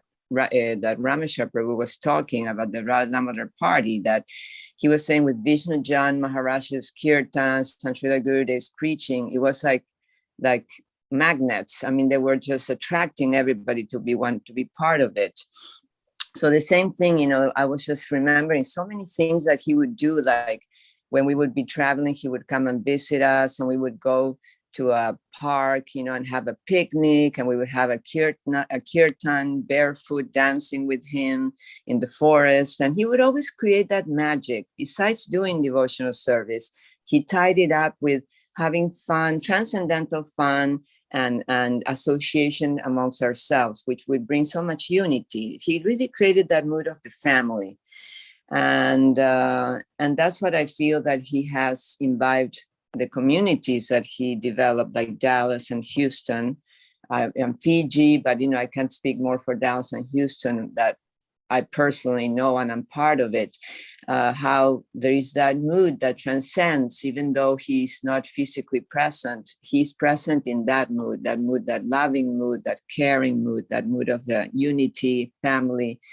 And despite our differences that we may sometimes experience, or things, always what I've seen in my years of being in Radha Kalachandji Dham is that whenever a devotee is really going through some difficulty, or even deeper things, like devotee leaving her body, or things like that, how the whole community unites, and we're always there. They've been always there for each other.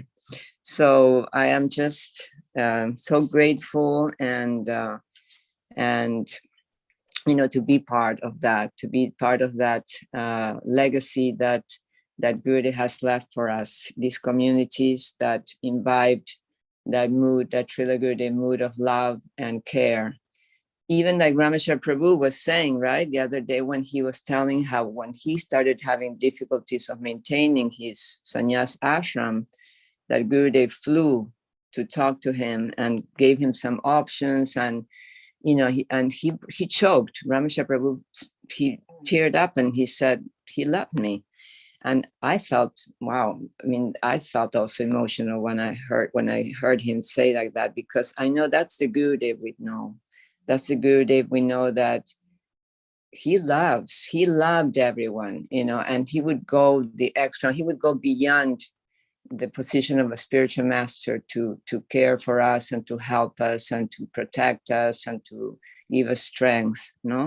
He was not only a spiritual master, but our best friend, our father, our grandfather to our children, the brother of his god brothers. And I mean, he was everything. And anyway, those were the thoughts I had lately about Srila Gurudev. And again, just feeling very, very grateful to be part of his family. Yeah, beautiful. Very, very nice point.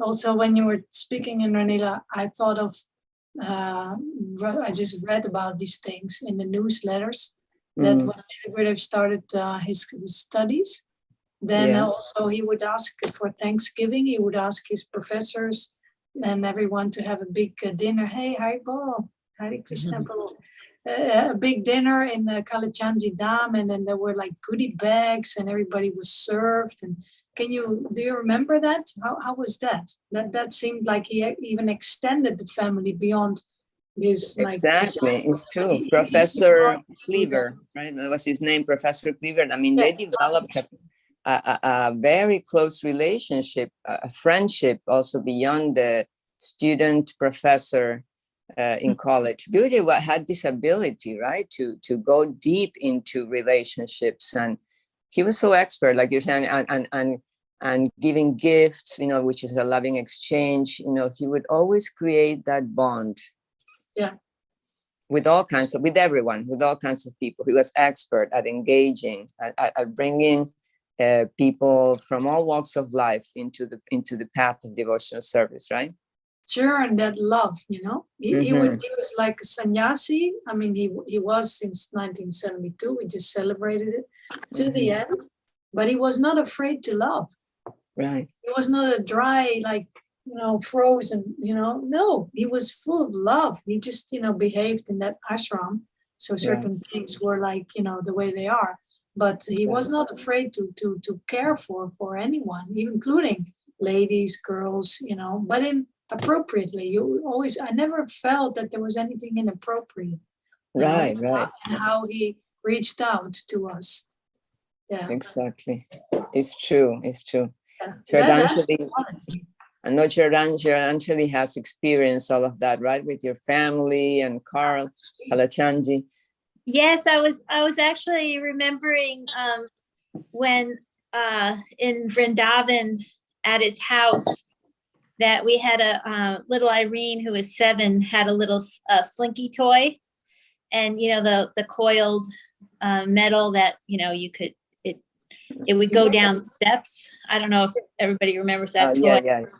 But Uncle Tamal would go in those little steps in his house in Vrindavan. Those if you enter to the left, there was this little staircase that went up to the roof, and he was sitting with her in that stairwell, making the slinky go down each step, and they were laughing. And I mean, he was just like, it was like a grandfather kind of mood, and it was so beautiful. I mean, just that moment of, he just had joy in sharing a small, playtime with little Irene. So that's how I see. It's like that's how I see him. I mean, I hear all these exalted things, and I'm just, totally amazed and blown away. But I see those images in my mind, and that's what makes my heart swell with love. Right. Oh, yeah.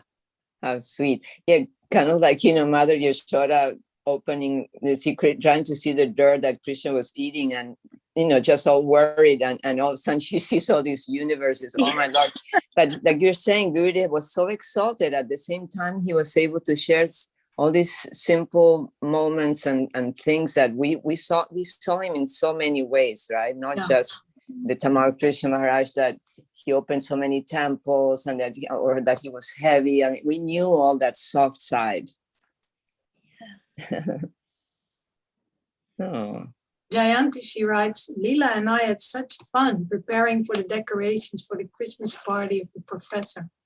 Yeah, of course, professors, while he was at SMU. Yeah, I can imagine. Because it's like, of course, it's always preaching. Whatever he does is somehow or other preaching. Because he's the expert at just delighting people and making them really happy. And of course, then they have to give credit to the devotees and to Krishna for giving him that beautiful treatment. So it's all preaching, but it's so dexterously, so expertly done and warm as well. He believed in love, I feel. He believed in it. Right. He believed in that. He also surprised us. My husband and me, we were like second-hand disciples. We came from Bhagavan Das, who had left. And but he opened his heart very quickly. And he wrote a first handwritten letter on his stationery. I am feeling the separation from both of you. Now, that was it. We were bought, we just felt that he meant it. And we were like pulled up to a whole other level of love that we have completely, didn't know that it was existing. We didn't know, but he just pulled us right in. I'm feeling the separation, boss. Okay, immediately we also felt separation and we started to serve more enthusiastically with one line. That was his power. Wonderful person. Dharma Prabhu, thanks for coming on video screen. What would you like to say about you were inspiring. When you said that, I said, okay, I've got to let everyone see my ugly face. Nah, you're not your body, but we still want to see it. Well, thank you. You made me think of a really special thing that Gurudev said to me. It was very short, but it's affected me my whole life. I was writing to him to ask him if I could come to Cambridge. And he, at the end of in the note, he said some things and he said, yes, but at the end he said, yes, please come. You are most welcome. And I've never forgot those 3 words. You are most welcome. Forward. It was so amazing. And I've used those words with close persons and it's so powerful. And it made me feel so much love when he said that, and it was so nice how he said it. Yeah, amazing. Shakti, huh? And it was not I call that. I mean, he knew what he was doing, but there was no personal agenda. He was doing it on behalf of Srila Prabhupada, of the wonderful Krishna that he was serving. Nilamani, thank you. That was wonderful. That was wonderful. I mean, feel free to say more. Because, for example, like you also came to Fiji, right? Well, you were there. Yeah. Yeah. Could you share about that? Because he really wanted the devotees from Dallas and maybe Houston also to experience Fiji, wasn't it? Yeah, I think you went before a year or something before with Nanda Kumar, and then he invited me very mercifully, so sweet to go. And also I went with a couple that I was preaching to that used to come to home programs that Brother Vinod and I had. And the wife especially was really coming along. So she said, why don't you bring them as well? And they'll have a nice spiritual experience. So it was a bit of a preaching trip as well. But oh my God, just to see the Fiji devotees, how they served him. And, they were so expert. I mean, in cooking and serving him prasadam. Was like a ballet performance. They would go with their chapatis and, fold it between 2 fingers and put them on the plate. And it was, incredible. Just, all the details that the yogurt and the ginger and the spices. And it was like such a wonderful, colorful experience. The red papayas and then the lectures that he would have, the programs. every evening and in the morning. And then How they many rented. subjects? How many subjects did you get for lunch? Oh, I know, there were like 4. It was such At least, huh?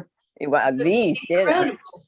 Very exotic vegetables and the fruit. I never tasted a papaya like in Fiji, I mean, in my life. And it was just, the devotees, it was just sweetness pouring, like they were so nice, and kirtans on the street, like they were fired up. And he preached in a college. We traveled, we went to Lautoka and to Suba. Did you go with that little plane, Sunflower Airlines? Exactly, It was like a paper plane almost. It's like 6 people or so. I mean, it was really small. I've never seen a plane like that. But we went there and we came back. Exactly. Yeah, the airport was like, like a little teeny house, and we have a picture, of all the devotees and front, in front of the airport house, which is a little teeny airport. And he made all arrangements for me to stay. Like when we went to Lautoka. Lautoka is the one that has all the hills, like mountains, right? Oh, yes. And I stayed, in this lady's house right across the street from the temple. And then, in Suba, he did college preaching. I mean, met so many people hearing his lectures. They arranged very nice programs for him. And then they rented some cabins by the beach, which is this other place by the beach. Lautoka, Fiji, Suba, and one other place. Lambasa.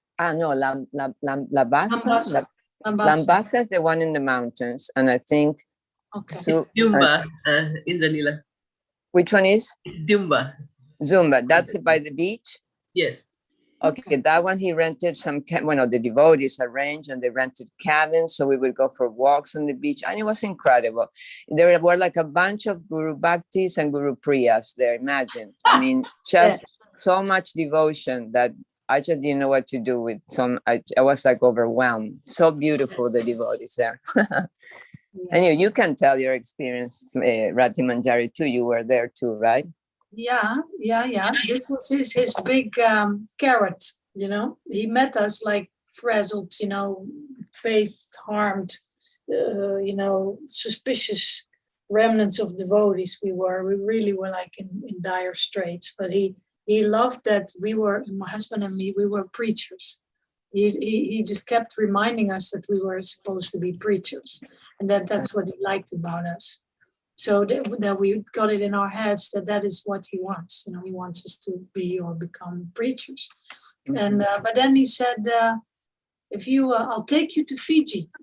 And Fiji was like, I only had post stamps of Fiji when I was a child, with the birds and things. Oh, look at him or her. Who's that, Shraddhanjali?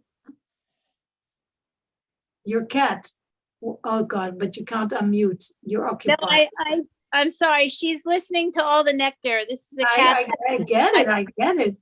Amazing. Leela, her name is Leela, and she'll have a human body in her next birth. Oh, yes. She has a nice Leela now. I hope she'll be a Tamal Krishna Goswami disciple in her next life. Hare Krishna, Hare Bol. Wonderful. Please go on. I love cats. It's a special little fulfillment of my many material desires. Thank you. Hare Krishna. Wonderful. Anyway, so we were there like in a bad state, but he enlivened us by this prospect that the Tamal Krishna Goswami, would take my husband and me, bewildered, on his world preaching tour, and he would take us to Fiji.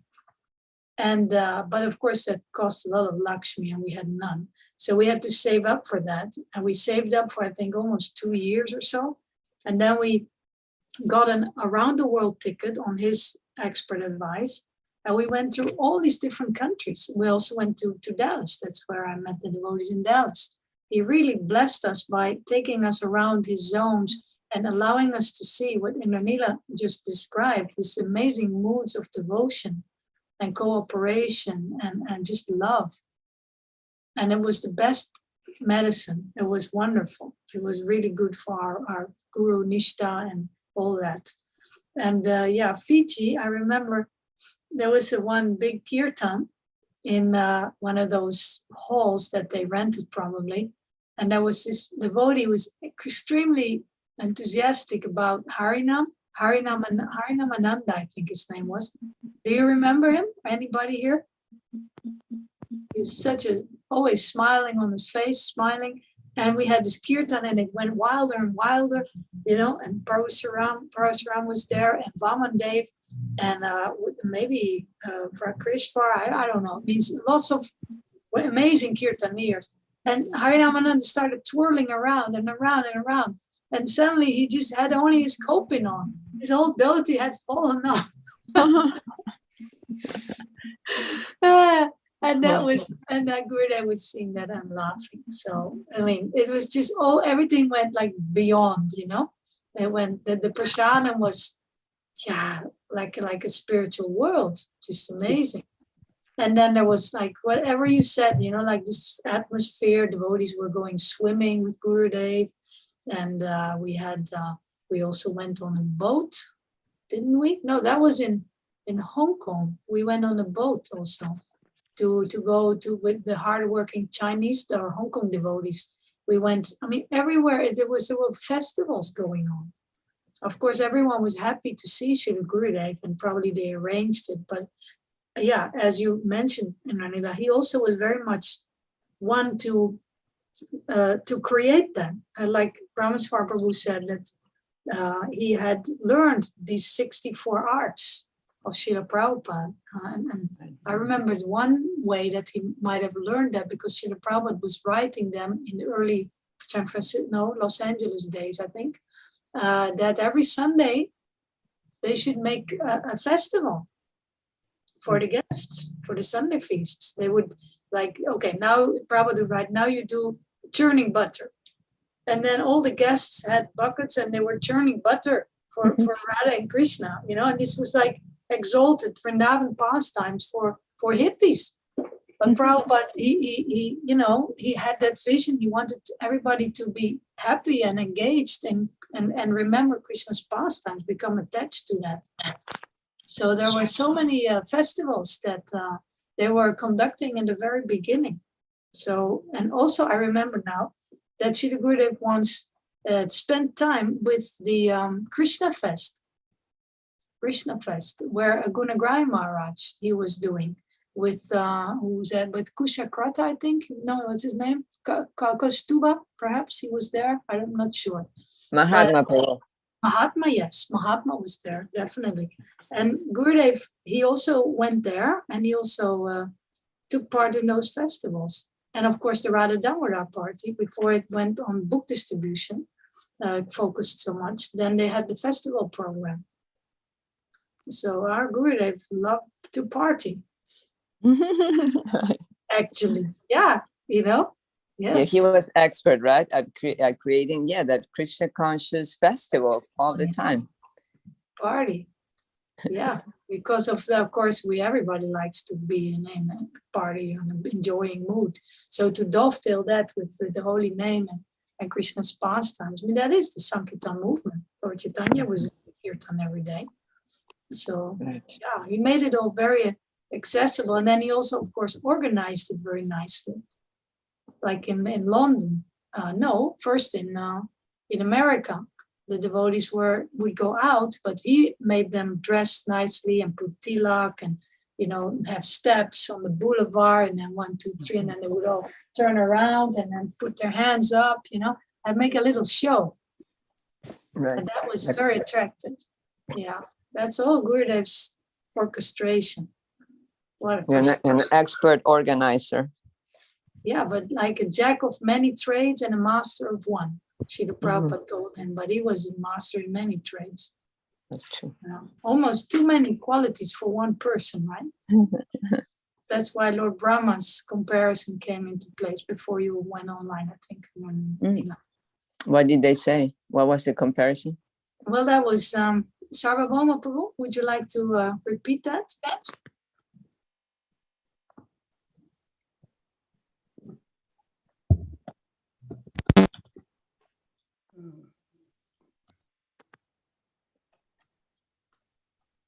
You're saying that you heard a Mataji in like Australian program to compare Srila Gurudev to Lord Brahma. Yeah, when Gurudev passed away, there was a drama at the Bhaktivedanta Manor about Haridas Thakur, and in the drama it described how he had been Lord Brahma in a previous. Is there any way that you can be louder, Prabhu? Somehow? Maybe talk more to the mic or put something volume up so everybody can hear you. Put it in front of your head, maybe. Yeah. Yeah. Yeah, it's better, thank you. Yeah, there was a drama. There was a drama at the Bhaktivedanta Manor in England, and we had heard that Gurudev passed away in the place where Haridas Thakur had so many pastimes. Fulia. Fuliagram, yeah. And so this drama described how Lord Rama had been humbled, and he just wanted to be a humble devotee like Haridas Thakur. Mm-hmm. So I just realized that Srila Gurudev had been kind of like a tremendous manager and organizer in ISKCON, like a Lord Brahma of ISKCON. Mm-hmm. And when I saw this drama, it just came so alive. And I mentioned that when Srila Gurudev went to Mayapur for the last time, he was not organizing as much or involved in the Mayapur meetings so much, but he was into kirtan, associating with his godbrothers and the devotees from China, his disciples, and having these wonderful kirtans in his room. So he was very much in the mood of Haridas Thakur at the end of his life. And although it seemed very inauspicious that he left, but in that sense, it was auspicious that he was so humble and Krishna conscious, and he was very happy with his godbrothers and the devotees. And when he was doing his studies, he was kind of missing the association of devotees. Yeah. So he was kind of like a Sankirtan devotee that travels and then comes back to the temple on the weekend. So coming to Mayapur was like coming back to the temple. Sorry about that. I don't know what it is. Let me check. And so I just happened to hear this devotee in Sydney, Australia, today's mention that Srila Gurudev seemed like Lord Brahma to her. So I shared that thought.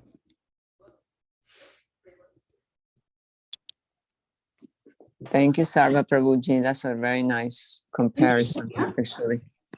It's a new vision about him, yes, definitely. Any of the other devotees? I see here, there's Tungabhadra, there is Shaiva, she's also here. Padma, are you my Padma, so to speak? If I may say that. Is that our Padma, Mother Padma from Hong Kong? Can it be? I think so. Maybe Padma is a hard worker. She's probably doing something. Yeah. Anyway, no harm. If you like, you can open up and say it's not obliged. Nobody is, of course, obliged. We'd love to have that. We have to see that you're all here. There's a nice devotee, Krishna Kumari. She's Korean by ancestry. Maybe she could speak. Okay. I don't see her name. Is there another name? It's Kim. Kim. Kyung Kim. Yes, feel free. If you like. Or in a few minutes, just let us know if you want to speak.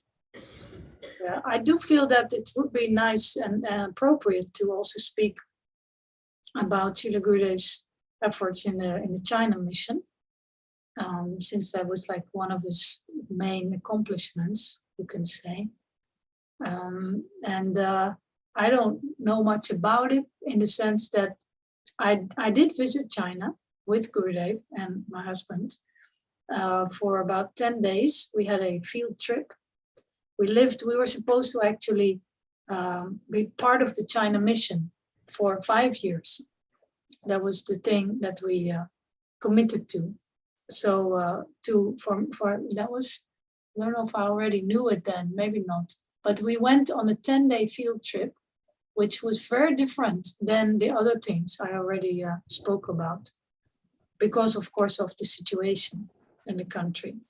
And so I'll also be a little discreet about it, because I don't know, how things are going to evolve. You never know in this world. But I did see talk of devotion. These devotees there, it's just a complete different universe. How they were crying and like completely, I don't even have words for it. They were so surrendered and so desperate, almost some of them, to be with Gurudev and to learn from him. And just they were really, really, they had this, I don't know, maybe it's part of the Chinese nature, that once they actually, grasp something as very important, then they are very serious about it. That I have seen with several ones. And of course, the whole situation was, a bit underground, which made it exciting as well. And I could see that Srila Gurudev was very careful. He was very aware of everything that was going on or could go on or could go wrong.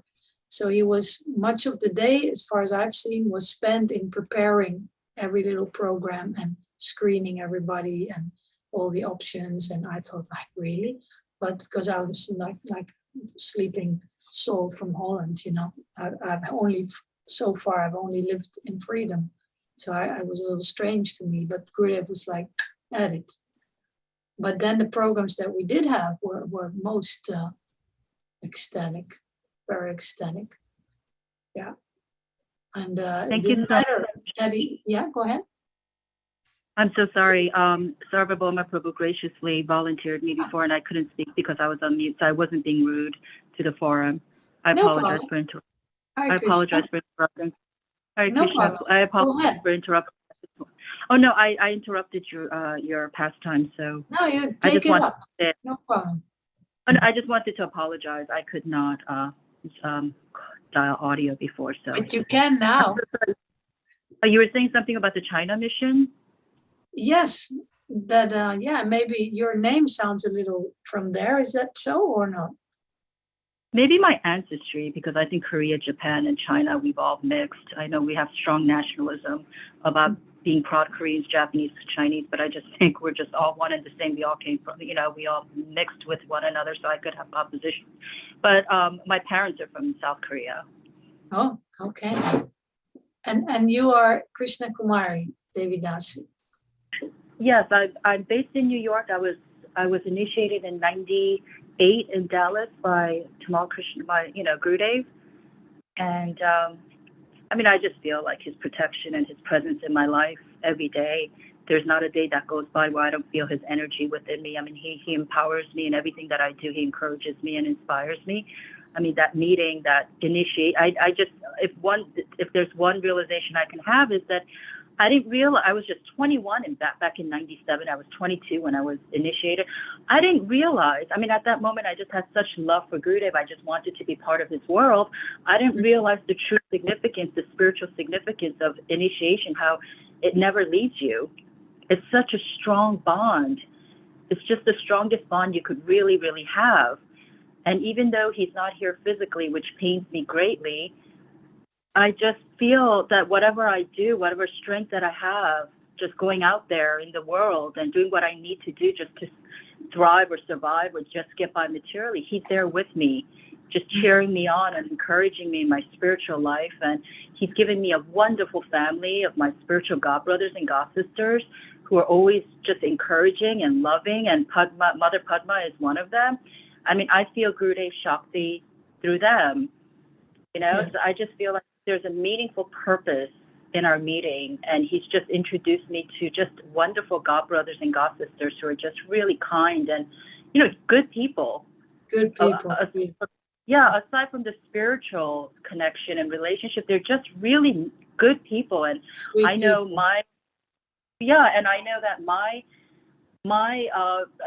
interactions and associations with them, they've just been there for me, you know, through thick and thin. They've always supported me through thick and thin, without judgment, always encouraging me. I mean, and so I feel really happy with the friendships that Gurudev has introduced me through the community of God brothers and God sisters. And, you know, I feel his strength every day, like he never leaves me.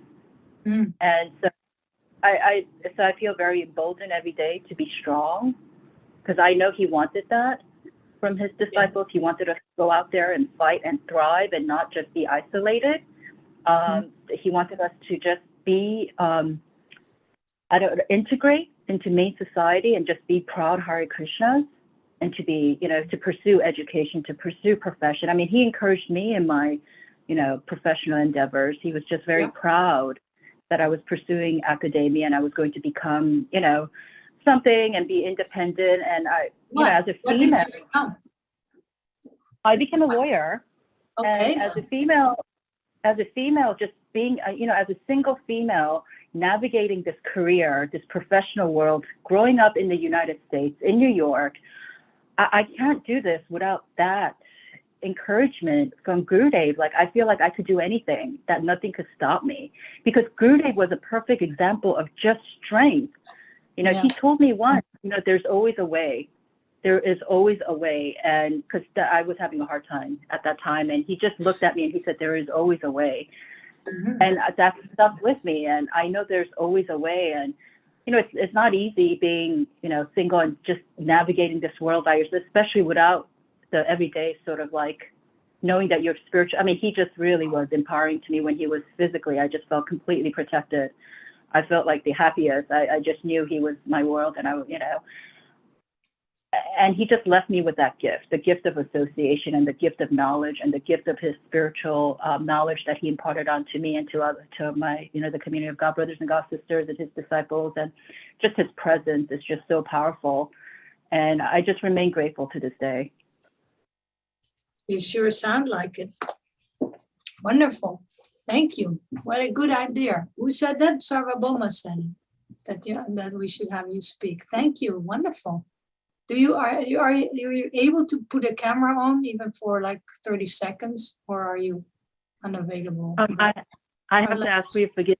I'm actually working remotely from home, and in about 10 minutes, I have to log off to prepare for this meeting that I have at noon. So I have to ask for your forgiveness. I'm not, I have to log off pretty soon to prepare for this noon, but hopefully we could connect later. Can I say one thing? I just want to interject. Krishna Kumari, hello, Hare Krishna. It's so beautiful what you said. Hi. Hare Krishna. Thank you so much for it. I just wanted to tell everybody, Krishna Kumari is very fortunate. She lives in New York City, and Gurudev loved New York City. So she's definitely a very special daughter. She's dear to us in Dallas and to all the devotees and all the disciples. And so all glories to you and your service there. We miss you. Oh, I miss you too, and thank you so much for those kind words. I don't feel at all that I'm deserving of them. And on that note, you have to forgive me. I have to prepare for I'm working remotely from home, so I have something to do with my company. Hopefully, I could just reach out to you later, all of you, and just get to know you in person. So thank you for this association. Jai Krishna Kumari, you've just invigorated the whole meeting. Thank you very much. Thank you so much. Hare Krishna, Krishna Kumari. Hare Krishna. Thank you all. Thank you. Hare Krishna. Jai. All glories to Srila Gurudev. Thank you so much. I'm going to write that one down. There's always a way. I'm going to put it somewhere. That sounds good. That was nice hearing from her. Creative. Yeah, what an energy Shakti there, huh? Very good. Very nice. It's like, like Gurudev, he loved to have good meals, right? And with different sequence of preparations, different cuisines, everything laid out very nice. So it's to hear from his disciples is like tasting different preparations, right? Of different flavors of devotion and personalities and, even parts of the world. That is amazing. He also, he preached the same message in practically the continents from left to right, maybe up and down, not so much, but from left to right, definitely, and right to left. How can you speak to so many people and get to them? I think it's the heart thing again. He was a heart person. He could easily just reach out and touch the heart. He also said that Krishna gave me the ability to know people's minds. He just said it, and he proved it many times, and we know that he did. He could just look at us, and he already, or even before looking, he knew, which made it very exciting to deal with him, because you never knew how he would approach you, because he was busy training. He once wrote me, I don't remember which letter, but he wrote me, "You have passed all my tests." I thought, okay, what it was? Was that a test? Because he was like a blacksmith, putting you into the fire, like if he detects this false ego, which of course, I'm kind of made of, so he would just put it in the fire and just make us, like burn, and it was difficult sometimes to take all that heat. But if somehow or other, like Trados Prabhu was saying, if we would go to the direction of trying to be more surrendered, then that was good. Then the heat would back off, right? Because then he had put us in just like they want to blacksmith, they have to bend metal. Metal, you cannot bend it just like that. You have to practically change the I called it the material. It has to become like flexible.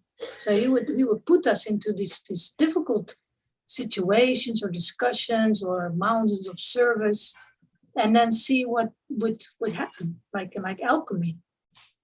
But he never failed us. He never disappointed, like really, like this world is disappointing every day. He did not. He would like sometimes not do what we would expect him or would like him to do, but he would not drop us. Is that right? Do you agree with that? Yes, Dharma says yes. Do you have you had a lot of association in his college days, right? Well, I was the real pest in those days. I was just thinking about that yesterday. So that's a nice story. I haven't told this story ever before, but when I first joined, I was so lucky. I had access to Gurudev, and I even had his phone number. I don't know how that happened. I was a bhakta, and I would get excited about something, and I would just call Gurudev and say, "Gurudev, this is happening. This is happening. Krishna's coming closer. This is so great." And one time I got a little tiny Krishna, carved wooden Krishna thing that a neighbor gave me because I still live some distance. And so I insisted on bringing it to Gurudev to show him. And he said, "Well, I'm kind of busy." But I said, "Gurudev, you got to see this. Krishna's coming to me. Krishna's coming closer." So he said, "Okay." So I brought it to him and I set it down on his desk, and he looked at it and he goes, He goes, "Don't they sell those in the gift shop?" I said, "Oh, no way, Gurudev. This is special." So that was the another element of like Gurudev's unbelievable kindness and mercy. And last night when I was thinking about this, I was thinking who he is to Prabhupada and who he is to Krishna, and what an advanced soul he is. And we can't even understand it really, how amazing, a pure devotee he was. And yet he still tolerated my neophyte weirdness and enthusiasm, and never made me feel that wasn't okay. If someone did that to me, I can't even say what I would say. I'd say, "Oh, get out of here." That's not, Gurudev was so loving, and he brought it out in you.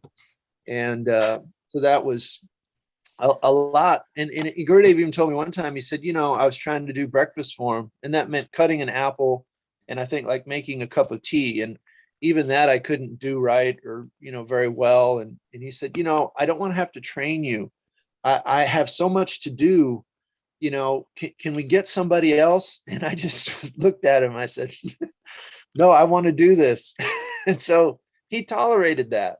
And he found time. It wasn't just me in a day, right? It was like 50, 60, 70, 100 friends, God brothers, God sisters, disciples, teachers, friends. He was giving a little bit of juice to every day, unbelievable personality. I still don't understand how I got to meet him. It's just too much. And did you ever get letters from him? Because you were living pretty close to him. I didn't get letters. I was in the email era, so I got some real nice emails. And Gurudev had said to the disciples, he said, I only hear about problems. Disciples only email me when there's a problem. And he goes, except for Janavi. Janavi sends me an email and just says, hello, Gurudev, how are you today? Janavi, is that one of the children? Yeah, it was one of the children, Rupanuga and Jayanti's daughter, youngest. And so when I heard that, I started doing that. Hello, Gurudev, how are you? How's your trip?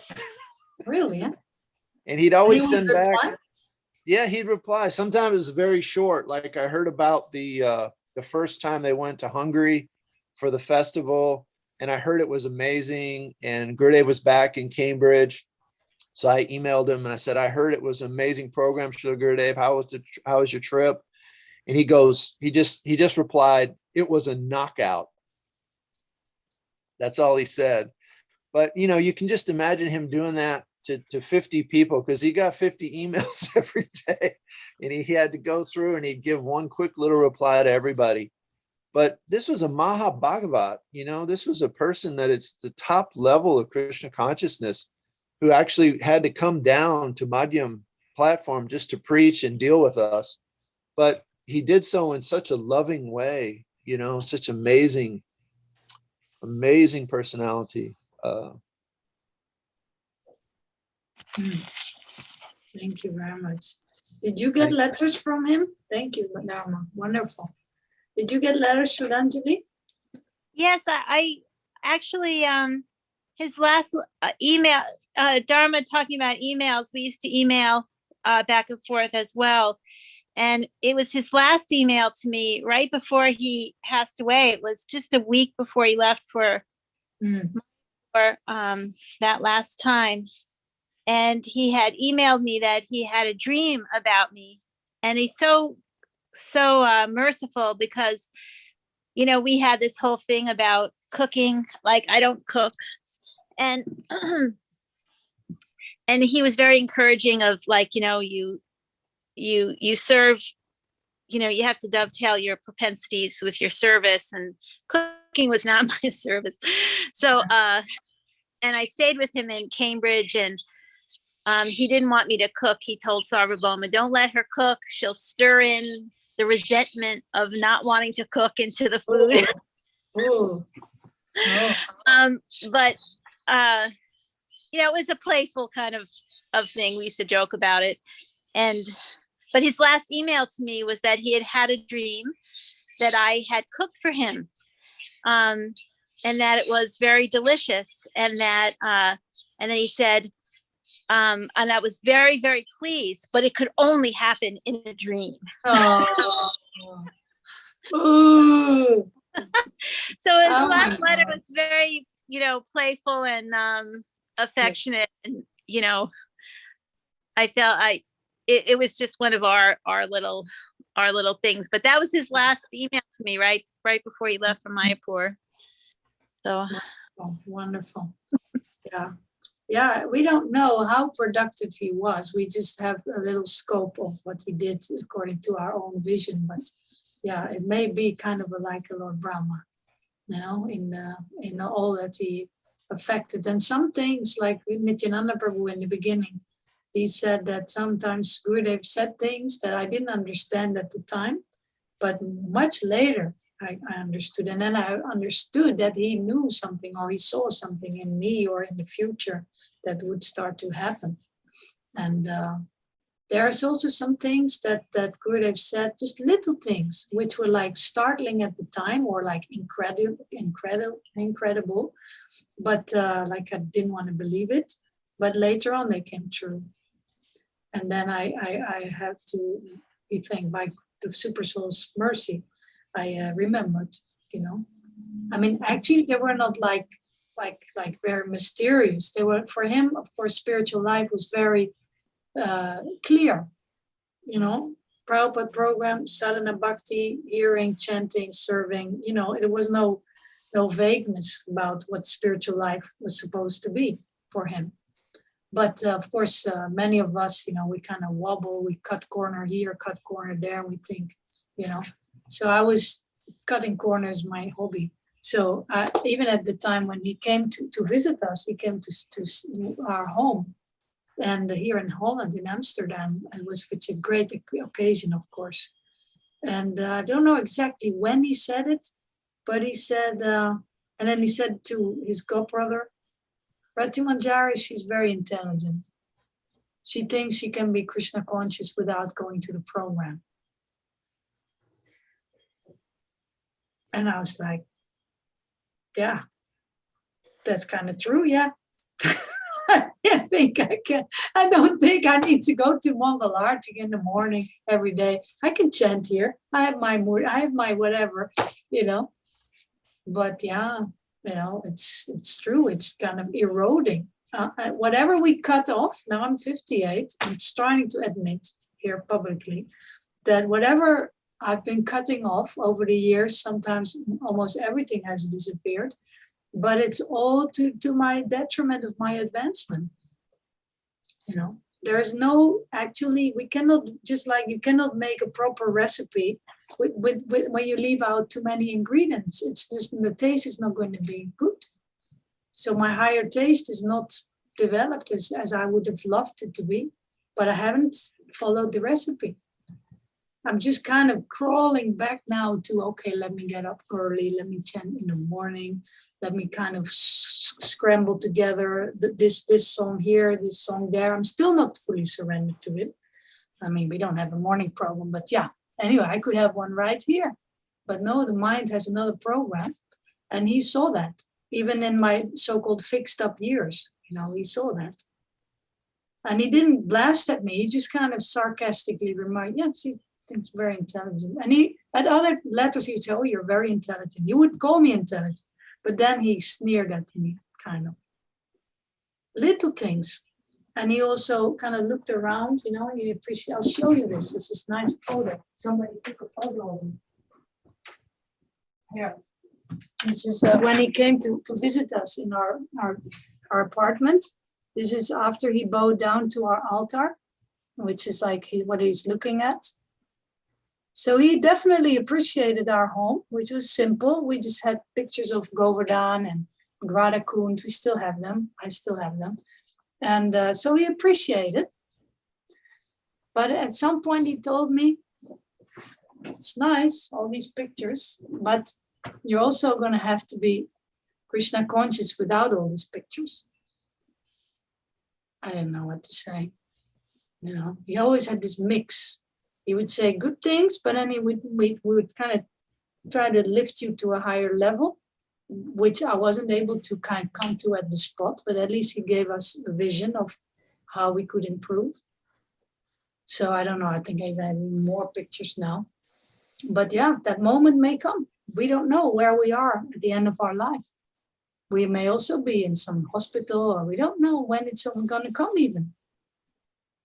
So some or other, even though I'm pretty superficial, sometimes something like that drifts in my mind, and I try to take shelter to imbibe that more, not to be dependent on my surroundings so much. Is that something that others here also have experience of? This is little remarks that he sometimes would give that really get you pondering, like even decades after. Shraddhanjali, you're nodding.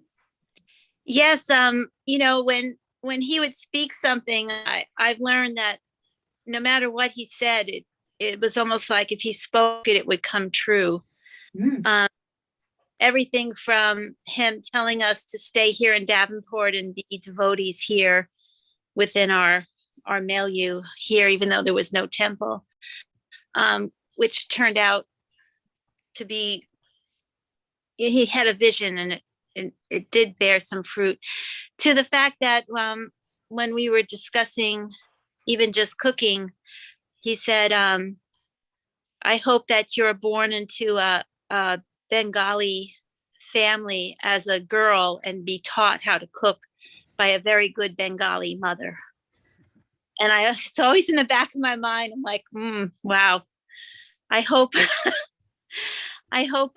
if that were to come true, I could be humble enough to surrender to that training so that I could please him someday. So yeah, I'm someone, every single thing he said, I feel that it has the power and is just will fructify someday. So everything he said was powerful. It's mystifying, huh? Yeah, mystically. Mystic. Yeah. Dharma, do you have Could I experience? interject for Mother Shraddhanjali? Yeah, I could see you cooking with Radharani, right? Being one of her helpers. I have a long road to go. I'd be better off mucking out the cow stalls, actually. Okay, well, nothing wrong with that. I think that's great. That's amazing. Also, with the cows, that must be also pleasing to Guru and Krishna. Yeah. How about one of the others that are listening in? Would you like to share? Yeah, Dharma, yeah. Yeah, I wanted to and get y'all's input on it too. There was Gurudev had a Vyasa Puja in England, and it was held at Shamala Shaki's house, and it was really intimate and small and amazing. And Gurudev had vacillated on where to do it and when, and at the last minute he said, "Okay, go ahead, we'll do it." And I was there just injecting myself, trying to do everything, but I got to bathe his feet, and I was supposed to do one thing and I didn't do it, and I messed up. But after it was over and I was alone with Gurudev, I was helping him like upstairs. Maybe I was holding something while he went to the restroom or something like that. But he talked to me a little bit right then. He said, Dharma, you did this thing, but there's something about you. You hesitate. And I cut him off to say thank you for something else. And he was going to tell me something, but I cut him off, and I regret it to this day. I'm like, God, I'm so dumb. I wanted to hear what that was. But now I've just, at least I have that to go on. And I try to understand, okay, don't hesitate. In spiritual life. You don't have his phone number? I have. Do you have your message? And in material can you life. mute if you're talking? I'll write him separate. I'll write him separately. Oh. He's gonna write you separately. He's gonna going to reveal the oracle. I'm sorry. I thought it was nice. He was referring to Gurudev's phone number. I'll get you his number. Oh yeah. Amazing. We've all got Gurudev's number. It's still, he's still with us. But I've tried to be less, at times in my life. I think there's times where, when I didn't hesitate, because if you're afraid of failure and you don't go forward and try to do something, then you don't fail. But then you didn't try, and then you can't learn from the failure. So I take that as the lesson that, don't be afraid to do things, because even if you fail, it'll be good. Yeah, but that particular service of washing his lotus feet, that's what you're referring to? Yeah. It was that, and what I had made a mistake during it, and Gurudev knew what the mistake was, and so I said, "Well, sorry, Gurudev," and then Gurudev was giving me that really rarest of moments where he was going to tell me something about my overall self, and he started to say that, and then I cut him off, and so he was smiling when he said it, he said, no, I'm happy with you. But you know, you hesitate sometimes. So that was the context. Well, There was also a sublime moment of spiritual what's the right word for it? You know, when something happens that's not your own doing, spiritual intervention. At the end of washing Gurudev's lotus feet, you know, we dried them, and I had some help too, and we dried them. And I was supposed to do this before I started bathing. I wanted to put Gurudev's feet to my head, to my forehead, right? So instead, I forgot to do it in the beginning, but then a divine intervention, something just made my hands go out and go down and put his foot to my forehead. And it wasn't me, because I had forgotten. So it was like Gurudev did that. It was amazing. Super soul. Yeah. Wonderful. Yeah, the lotus feet. Who can understand these things? Only devotees can understand it. And we don't even understand it fully, perhaps. But yeah, but the lotus feet of the spiritual master are the only way by which we can obtain pure devotional service. That's like an enigma. But that's what it says. That's what it says. So it's very important. Yeah, I remember His Holiness Niranjan Swami. We once interviewed him about his memories of Srila Tamal Krishna Goswami. And he told us something that was very, touching. He said he was one of the devotees that led the kirtans at the final Mayapur kirtans in his final days. Shraddhanjali, feel free to come back on, if you can. And otherwise, thank you for having come for some time. So, come, everyone's still there. Excuse me for hammering into the video thing. Anyhow, back to my story that Niranjan Swami Maharaj, he was one of the devotees that Srila Gurudev really liked to have lead kirtan. So he let him lead kirtan in these last days, and that Gurudev was physically here. And he was singing also on the final evening before next day Gurudev was going to go back to the West. And then, so he at some point he got up from the kirtan to leave. And he went to Maharaj. The Maharaj was leading the kirtan, and he was standing there kind of, like this. And Maharaj nodded to him, and then he left. But later, of course, they never met again. And he realized that Srila Tamal Krishna Maharaj wanted to hug him. But he felt that I'm doing kirtan, and he just said, and he felt so bad about it. He started to cry on the spot when he told us this. He felt such regret, such a missed opportunity, so unkind. I don't know what else he felt, but he was very down about it. Like forever missed opportunity. So these things, they make our hearts ache. I can add to that a little bit if you like. I got to fly with Gurudev from Denver to Dallas, and it was the last time I ever saw Srila Gurudev. And so we were in the airport lounge area alone. I could get into security because I had just flown in with him, and he was flying on to Houston. So I got up with him when they started calling people to get in the plane, and we said goodbye a little bit, but he moved slowly into the plane, and I remember looking at him the whole time, and he kind of never looked back. And I think I missed my chance to offer obeisances like the last time, and I didn't do that. I just watched him get on the plane. I was thinking, gosh, I should have offered obeisances, but I didn't do that. And I've regretted that to this day. So just it was a regret kind of thing, because you mentioned the devotee who didn't get the hug. Well, I didn't get to offer obeisances, and I've always remembered that I didn't do that. Yeah.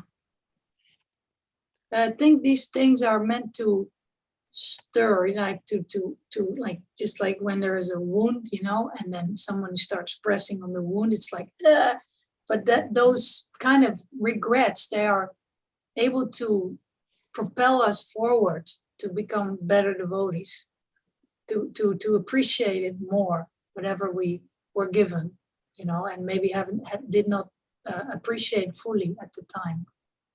But we can still, just that lamentation. I mean, it isn't Srila Bhaktivinoda Thakur, so many of his songs are full of lamentations.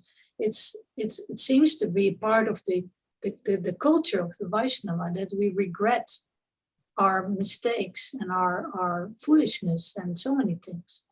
But that is not the regret of a depressed materialist.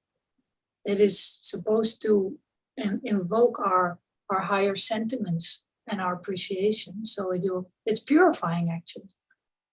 It's not nice, Wow. but it's purifying, isn't it? Yeah, thank you for that beautiful explanation. I've been wondering about that for a long time. You really explained it beautifully. Thank you. I don't even know what I'm saying. But I'm just trying to be the co-host because Nityananda Prabhu asked me. So, And Rati and Dharma Prabhu, one more thing in reference to this, maybe also through that experience, even though it was with Srila Gurudev, like for Niranjana Swami, he didn't get a chance to give that last hug and show affection, and Dharma Prabhuji, he didn't get to offer his respects, but maybe we can all keep in mind that we don't want that to happen even amongst ourselves, amongst the family of God brothers and God sisters and God uncles, and to make sure that, you know, whenever we have an opportunity to express our love, our admiration, our respect, our to offer apologies also. Exactly, apologies and all these wonderful spiritual emotions, to express them, because you never know if we're going to have an opportunity. So thank you, because for sharing that. So I'll keep that in mind myself. Thank you. Yeah, I started at the beginning, I was asked to speak, and I read a poem that I wrote in April, just a month after he left physically. And so I read it already at the beginning of the program, but this part is exactly about that, because after Gurudev suddenly left, everyone's so shocked and the hearts opened and so many things came out, you know, appreciation for him, appreciation for the others. So it all became like a, you know, some kind of not a festival, but it was definitely an outpour of emotion between the Vaishnavas. And here I noticed, because of all the emails and the letters and all the programs, your departure left us shocked and forever altered, willing to confess wherever we had faltered, once more open to love, where before there was pain. Such a great loss, but oh, what gain, to witness devotees' hearts again start to blossom, to see them embraced straight brothers to their bosom, eager to reach out when we can still do it, understanding how no one will be here without limit.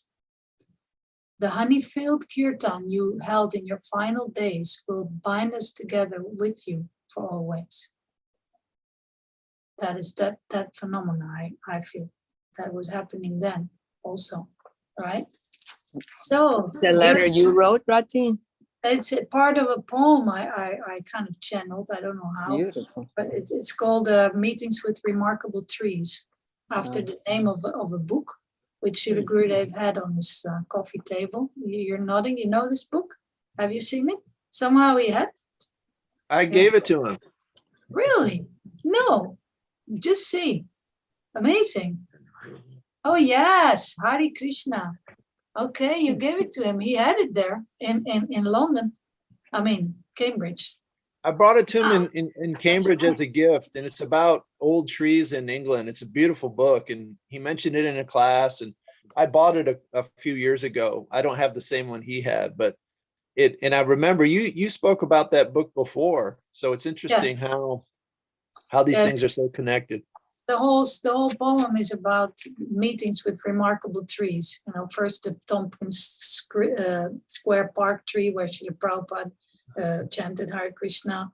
Then the redwood tree where Srila Gurudev lived in the hippie community. He lived in the hollow of a tree. Then he got this name of Tamal Krishna, which is a tree. And then he also worshipped so many desire trees in Vrindavan, because he told us to bow down to the trees, to pray to the trees. He took it very seriously. You know, I have pictures of him holding trees and praying for a long time. So he just had this great ability to appreciate and to take Krishna consciousness completely seriously. No speculation, no doubt, no hesitation. Just dive into it and just embrace it. That's how I think he had got the speed, the velocity to accomplish so much, because he was not doubting anything. He was like one with it. Make the desires of the spiritual master one with your heart and do not desire anything else. That was his life. And that is his example. And that is why we are trying to do everything we're trying to do, to just kind of some or other climb up to that level, because we've seen it. We've felt it. It's existing somewhere. And we're attracted to that. That is this amazing, stellar example. And Kalachandji Prabhu, you know so much about it. You were helped by him in the playground. You know, he was there. He was your big brother. He gave you all that love from your childhood, practically. What a good fortune we're witnessing here. So feel free to add anything you'd like. I really didn't expect to say anything. I mean, our good fortune is to have a family like this. To see you all, I can't even begin to say how much that means to us. I was in class. I was teaching between classes. I heard you ask about the letters in Dharma Prabhu, and then Shraddhanjali spoke about the letters, and I couldn't stand it anymore. I actually walked out of class and had to come home. He canceled class. I walked out right in the middle. I told them I had to go. But I was remembering playing hooky. Gurudev is playing hooky. Yeah. Okay, go ahead. I was remembering my first visit to Dallas, and how Gurudev brought me. He would have me. He would bring me into his office, upstairs, as he received his daily correspondence. And this was, I want to say, probably, Dharma was talking about email and postal mail. I guess this was around mid 90s, so it was sort of right in between the two. So at that point, he was still getting a lot of letters, and I think occasionally some email also. But so he would have me sit. I would sit on the. He would sit behind his desk, and I would sit on the other side, and he would open the letters, and each one he would tell me, like, the entire life story of who had written the letter. He knew, and I mean, every day. I think you all know this. He received, I think on that day, maybe dozens of letters, maybe 24 letters on a single day. And everyone, he knew exactly, the whole life story he was explaining to me, this devotee. But even more amazing to me, after a little while, then he would do it, and he would just look at the letter, look at the envelope, and look at the return address on the envelope, and he would tell me, this is who the letter is from. He would give a whole life history of this devotee. This is them. And he would say, and this is what the letter is about. Here are the questions they're going to ask, and here's what I'm going to say to them. And then he would open the letter. Yeah. Wow. Then he would open the letter, and every time those were the questions they would ask, and then he would reply in exactly the way. Like a magic show. It was like, I realized that at first I was so impressed with how personally attached he was to all these devotees, how much he cared about everybody, how involved he was in their lives. But then it became like a mystical experience. And he also sort of wanted, I think, he wanted to show it to me, also to prove to me a little bit, because I often, as brothers, sometimes we would, like give each other a hard time about something. We would tease each other a little bit, and I would always give him a hard. Yeah, I would. Always, he loves that. I would always give him a hard time. We're New Yorkers too. Yep. We would give him. I would give him a hard time about how he would have somebody else type his letters to me. And I was like, well, what, you can't even write me your own letter to your brother, and every letter, there's like in little initials at the bottom of the letter, who would Kamadenu David Dasi. Just the three letters, And so, he was really adamant about that, though. He said, no, not only does that not mean I am not being personal, but actually I'm able to be much more personal when I can speak to you directly. Getting the words on the paper is really just a mechanical operation. The important thing are the words that are coming from my heart. And I really did accept that. And he showed me, firsthand how true that was for, not just myself, but every single person who had written to him. It's like he really cared about that person. He really, at that moment, he was not doing anything else. I think we all know how much, Srila Gurudev could multitask, how he could do, so many things at once. He had 100 things on his mind. But when he answered each letter, he was 100% absorbed in that devotee, in that letter. That was his entire world at that moment. So I thought that was very, very inspiring. So that's all I was thinking about the letters. Thank you very much. What about the letters that you received? Maybe you'd like to share something, like a point or something. Those were always, very beautiful. I didn't receive so many, but I started receiving them almost as soon as he left New York. So that would have been, late 1960s. He would write me postcards, and it would just be quick postcards. This is what I'm doing. I hope you are doing well. Like that. One year he went to, I don't know what year it was. He went to Mexico. He went to Mexico. He was in Mexico City during one of the earthquakes, and he wrote how frightened he was that the hotel he was in was shaking back and forth.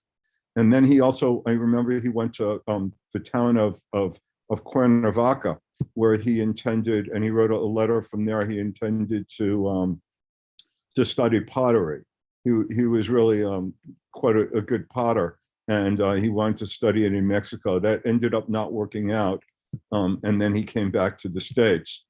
And then a very memorable postcard was when he wrote to me from Morning Star Ranch, a postcard when he, as you say, he was living in a tree. And that was basically his news to me on that postcard. He wrote to me, "Dear Carly," he would call me. And "Dear Carly, I hope," he always started, "I hope you are well. I'm living in a tree," he said. And that was basically the whole message. I'm doing very well. I'm living in a tree. And I've said this before, I was basically a little hippie, and I thought that was like the greatest achievement in the world. Like that there was nothing one could do better. Like jobs mean you sold out, if you had a job or career, it means you sold out to the man, right. It was kind of a dirty word. Nobody was planning a future that I knew anyway. So when he said, "I live in a tree," I was so proud. I was like, my brother lives in a tree. That is just the greatest thing in the world. I want to live in a tree. And that was all he wrote from there. Did you ever look for trees that you could live in? Well, actually, though, the following year, when after I'm jumping ahead a little bit, I'll go back. I'll get to it. He wrote to me. The next postcard was from San Francisco, and he wrote that he was chanting Hare Krishna. And he signed the letter, love Tamal Krsna. And that was the first time. I had no idea what he was talking about. Who was this Tamal Krsna? Where is my Tommy? And, eventually. Tommy, yes. normally it was Tommy, we always knew him as Tommy. Charlie and Tommy. Yeah. And you know, he then, you know, have to explain, and just by him writing that postcard, I was very inspired, and anything he would do, you know, live in a tree, I wanted to live in a tree. So if he's chanting Hare Krishna, I want to chant Hare Krishna. But what's Hare Krishna? And so I got a copy of that early Macmillan abridged Bhagavad Gita. Yeah. And one summer, you know, went to read it, that like the very next summer. But where did I go? I climbed up into a tree to read the Bhagavad Gita. And that was my experience with the Bhagavad Gita, was all sitting up in an apple tree. Mm. And then after that, I went to temple, and that was my beginning of association with the devotees, which are just the life spring. I mean, the blood of our lives. We just can't. We'd be so lost. We'd be so lost without you. Right. Do you still have those cards? Some of the letters, not the main two postcards. We have the Mexico postcard, not the Morning Star or San Francisco, unfortunately. Okay, but yeah, those would be nice if you ever want to share that, you know, in some digital way or something. That would be wonderful. It'd be nice. Also, some nice, you know, nice little things. We still have his bead bag from before he became initiated. So the bead bag he no longer his white bead bag from before initiation. And also, I think a very nice piece that Mother Laurie gifted to us. She had purchased a set of trousers, like dress trousers, and also a button-up like white dress shirt for like the him. First suit or something. Yeah, like that, like for the time when he finally gave up Hare Krishna and came home, and needed to. And probably so never wore it then. It was still packed in the plastic wrapping 50 years later when she gave it to us. That's sweet. The mother's hopes. Anyway, by that time she had also been drawn into his world. Yes. And lived with his devotees. Amazing, amazing. Kalachandji Prabhu. More. We want more. Oh, Tell us more. Thank you. Please. I'm really here to listen to all of you. Yeah, okay, that's right. That's what you got out of class for. So who else would like to share? Who else is turned up? I see we have a Tamal Krishna Das. That's interesting. That you must have earned that name. So if you'd like to explain how you got that amazing name, Prabhu, then you're most welcome. You just unmute. You don't have to put camera if you're not like available in that sense. And I've heard this name before. I think there is a Tamal Krishna Das. He's a disciple of His Holiness Kadambakanana Swami. Is that you? I'm just gonna tickle different people. Feel free to say yes or no, but that's my. I'm just doggedly curious about these things. Let's see, who else do we have? Radha Kund, why don't you have a mic there? I know she can talk, but she doesn't, her mic's not even showing. No. Anybody else? Indranila, you have a mountain of stories. I know you do. Like, for example, let's try. What would I like to hear more about? You too, feel free to, what's that? Yes, it's me. Oh my goodness. I'm in a rickshaw in Vrindavan. Can you believe it? Wow, that's amazing. Thanks for bringing that into our consciousness. In a rickshaw in Vrindavan. Oh, well, and then I really want you to come online with your camera and bring us the Dham, a little glimpse. Can you afford it? 10 seconds of Vrindavan. It would surely please Gurudev. Don't you think? Dham is laughing his head off. I'm crazy, but yeah, I mean, you gotta be some, I mean, if we're not interested in these things, we're gonna be interested in so many other things who are far less exciting. So, but anyway, at least just to hear the name Vrindavan, Prabhu, that's wonderful. That's wonderful. Actually, after this day, there's programs here and there. There's always hours of hearing that we could do if you just bookmark it. Like there's the program in Mayapur, which has many disciples and God brothers speak Vrindavan, had some real nice memories. It's from on ISKCON Vrindavan, YouTube. Very nice. That one I finished almost. And then there is, I heard about Sydney. I don't know where to access that actually, but the Sarvabhauma, he knows, but he's not here now. Yes, he is. Sarvabhauma Prabhu, if you have a link to that Sydney program you were watching, maybe you can put it in the chat if it's possible. Because all these places, they're like nectar fountains, you know, they just open up, you know, on these certain auspicious days, especially. And when we drink from those fountains, I sound like a Christian now, but we do get revived, right? We get enlivened. I look at myself on the screen, but I like to see myself because I look so happy. I never look so happy as when I am with you all. So it's another proof for the TKG ties. They're still there, you know. We just have to polish them a little bit. In fact, I had a dream of Srila Gurudev not too long ago, which doesn't happen often. And it was pretty, it was like an experience.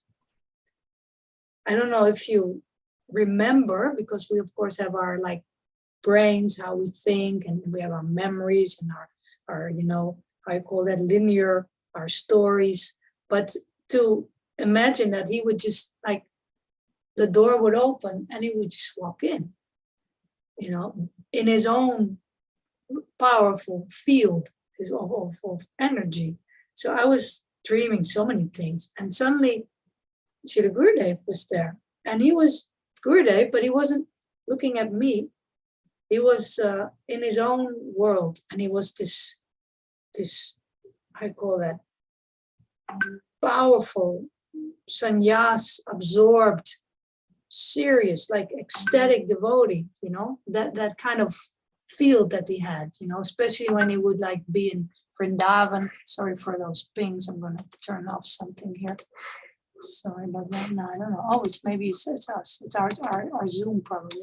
Anyhow, so he was there and he had this aura of absorption and just Krishna consciousness. And so at some point, and I was kind of looking for like, hi, Gurudev. No, it was just force. And then he looked at me, and there was a, I don't know, dreams, you know, they are mixed usually. So there was something that he was cutting a little bit of the hair of someone. If it was me or not, I don't know. It was cutting a little bit of the hair.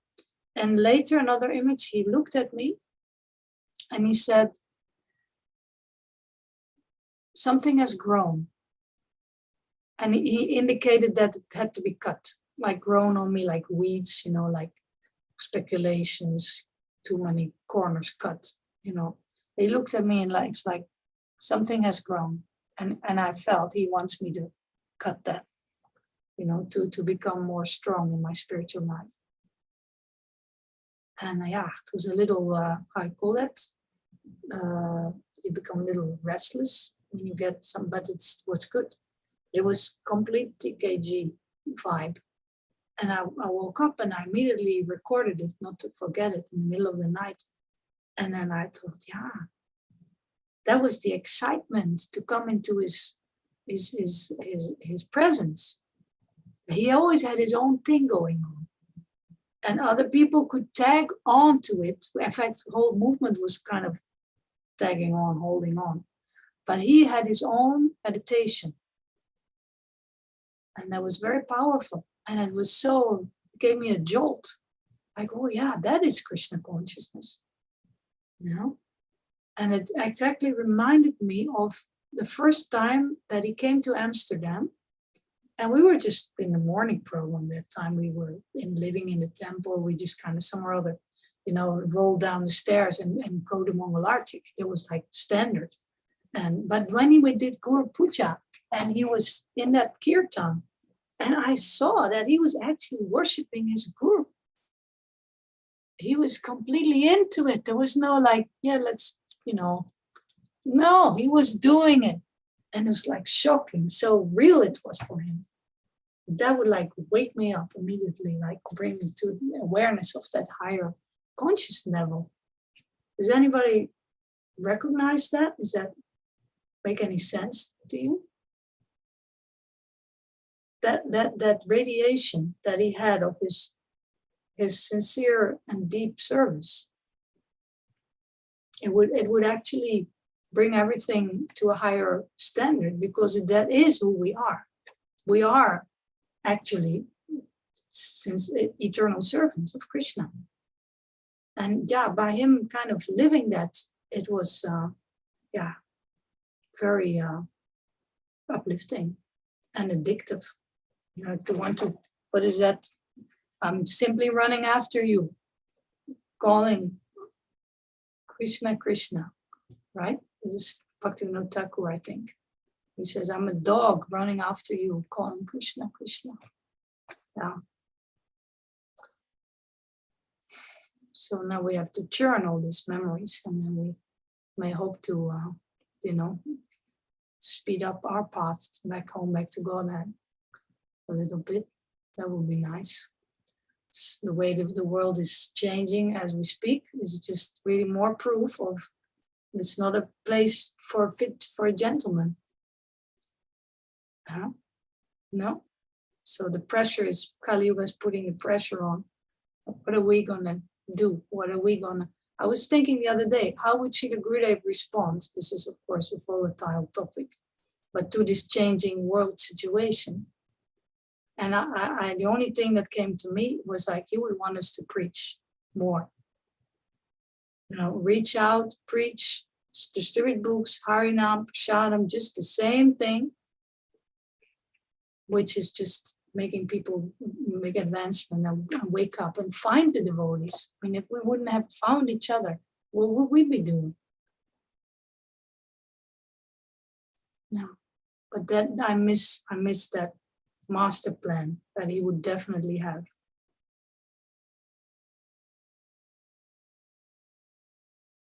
He once said to Nanda Kumar, I say this more often because it's true. Your wife is very good at monologuing. As I'm doing again. It's embarrassing, you know. I don't want to be the only one speaking, but I don't want to go. I'm just going on. Indranila. If it wasn't nectarian, we would have interrupted you.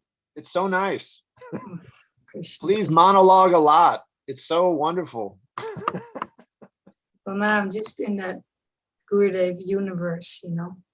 What would they call it? The Guru verse? No, that's speculation. They put verse after everything nowadays. It's a new fashion, I think. You really hit on something nice that was brought up last week with Rameshwara Prabhu.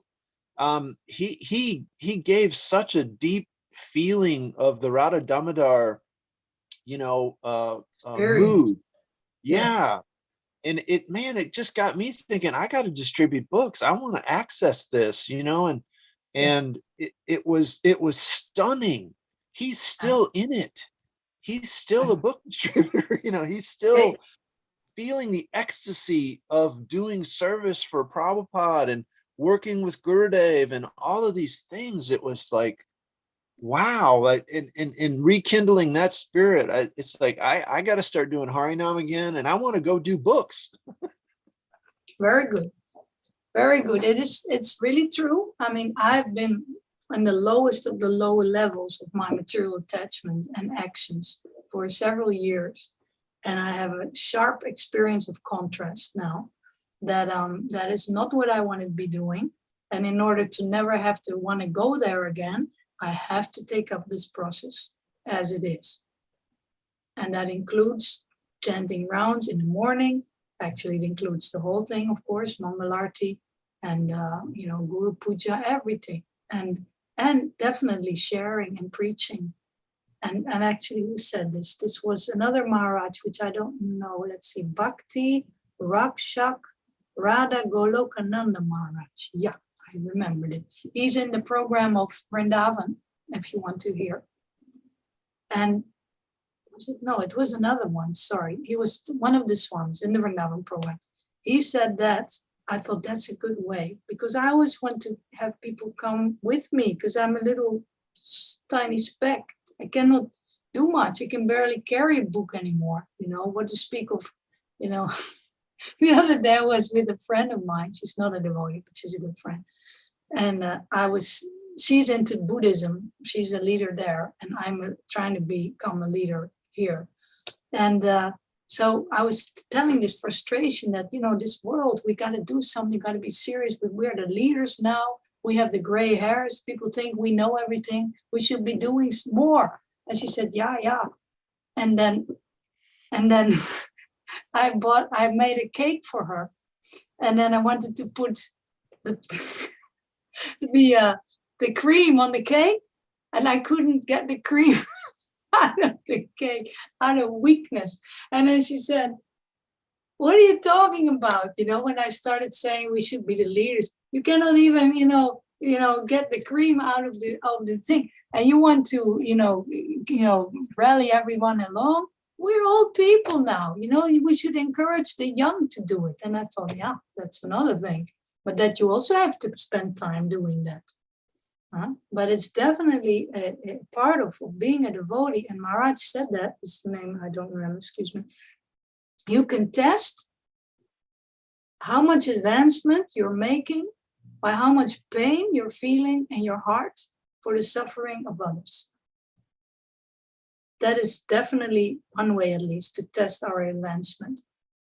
And then, of course, we can add, and what are we doing about it? Because just sitting in a corner feeling pain, that is unproductive. And if there's one thing that Gurudev is not, it's unproductive.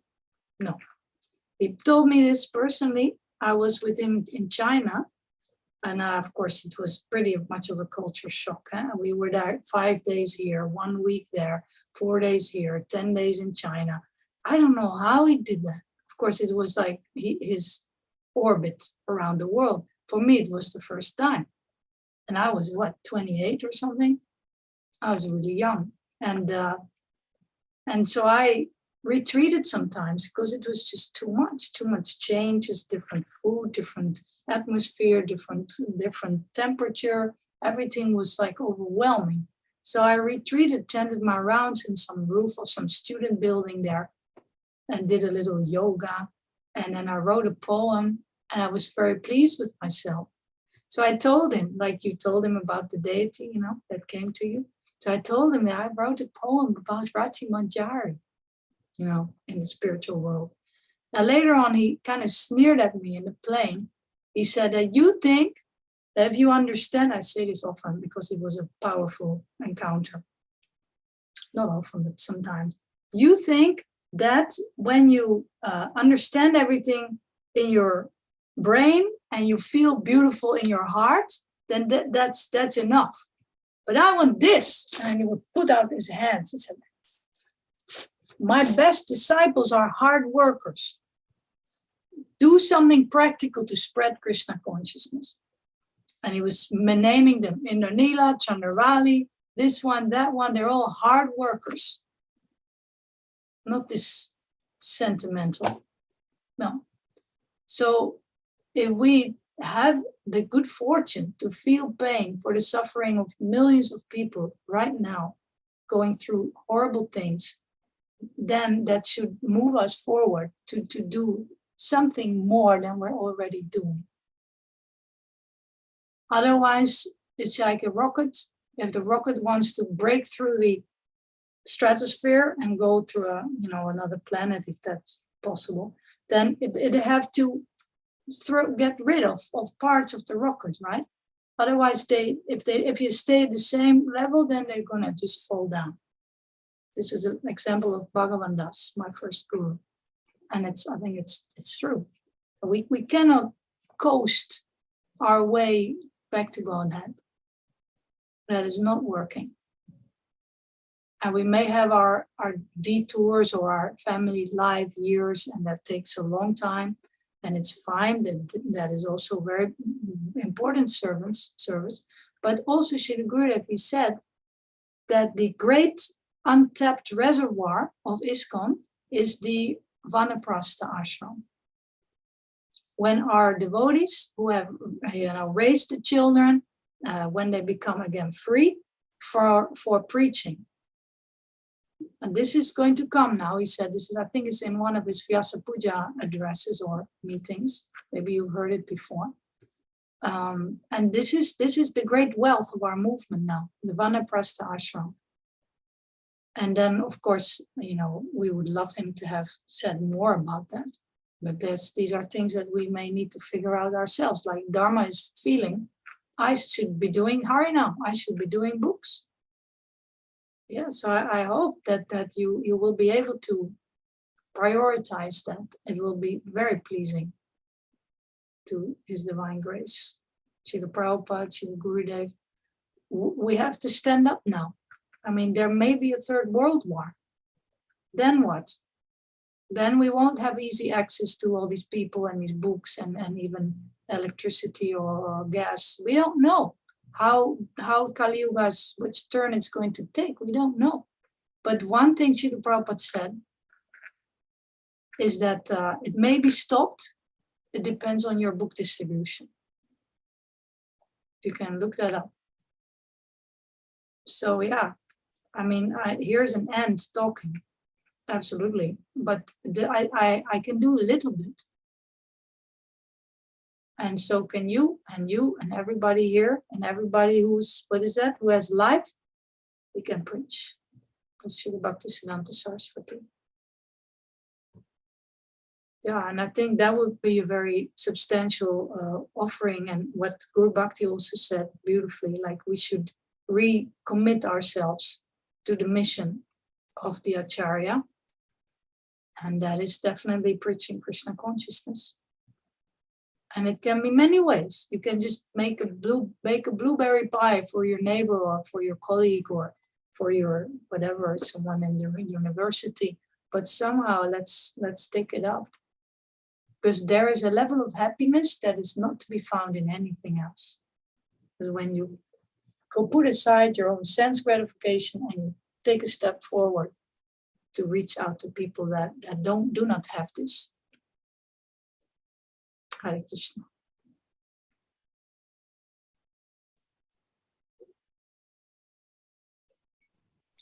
That was so beautiful. Thank you. Hare Krishna. So what would you like to do extra, Dharma? Or Kalichanji, you're unmuting. Go ahead, Prabhu. No thoughts, but I have to go to work now. Okay. I have Jai. an evening shift. Thank you Yes. so much. I enjoyed this morning with my family, together with you all. I love you so much, each and every one of you. Hare Krishna. thank you. Jai. Glories to Hare Shraddhanjali, glories to Srila Gurudev and Srila Giriraj Maharaj. Sorry.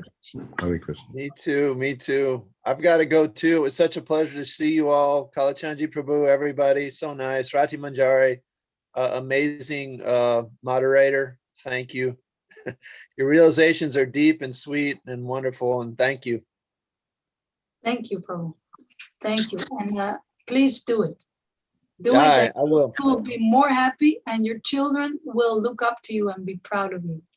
It's time. My daughter's ready and they want me out of the house more. So that's going to be good. Yeah, and who knows who you might meet, you know? Who knows? You don't know. There are new devotees. We have to pass the torch, you know, at some point. And why wait till we at the end of our life, just drooling on our beds, you know? Let's do it now, that we can still shine and show people that there's happiness in the chanting of the holy name and in the reading of the books and in the association of the devotees, you know?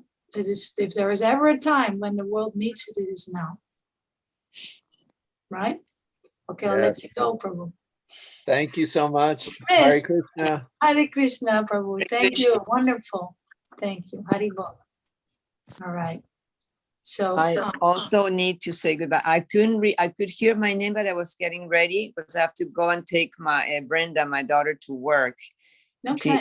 So that's why I couldn't again. But I'm so happy I was able to be part of it a little bit. Me And too. Rati Manjari, you're an incredible soul, and I love how you churn so much nectar in all these wonderful gatherings of Gurudev's disciples. Thank you so much. I need you. I'm alone in this island here. I have no association here so much. So it doesn't matter. I'm not pitiable, but like the Sangha, the TKG tribe, that I have to get it from these meetings. So thank you for appreciating. It's lovely to hear your voice, my dear friend. And we go back a long way. Exactly. And I hope to be back with you in the spiritual world.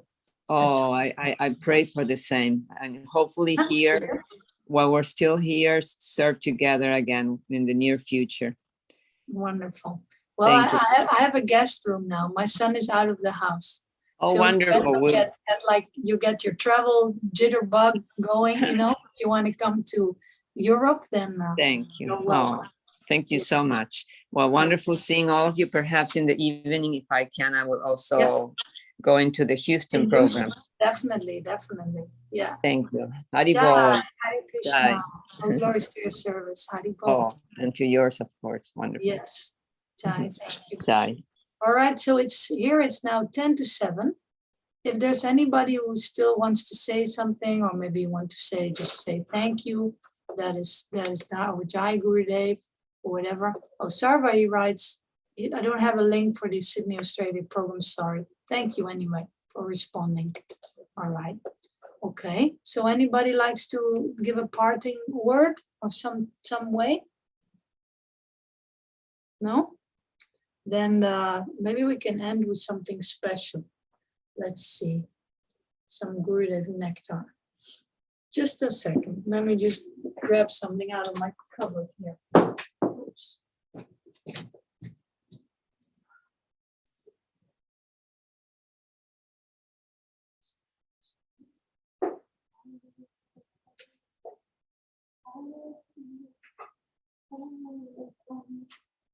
Okay, well, we have the famous book, of course, which also attracted me to Srila Gurudev in the very first place.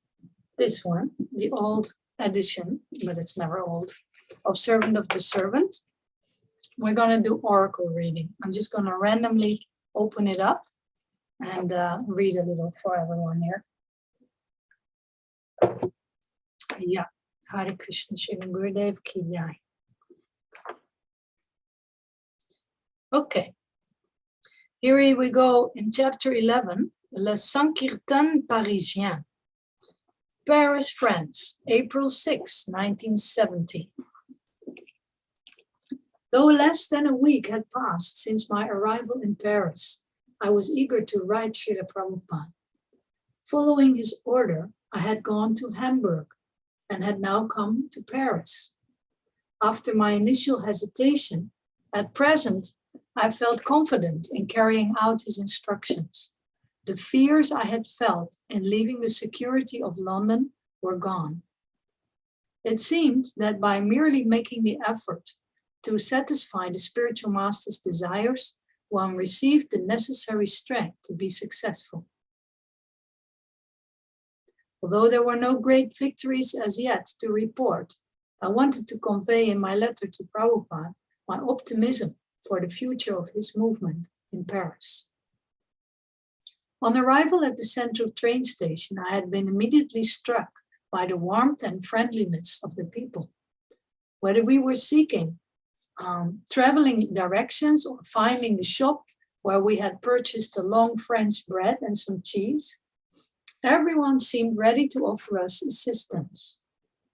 Though we were strangers to the country and its language, we had easily found our way to the American Center to meet the devotees.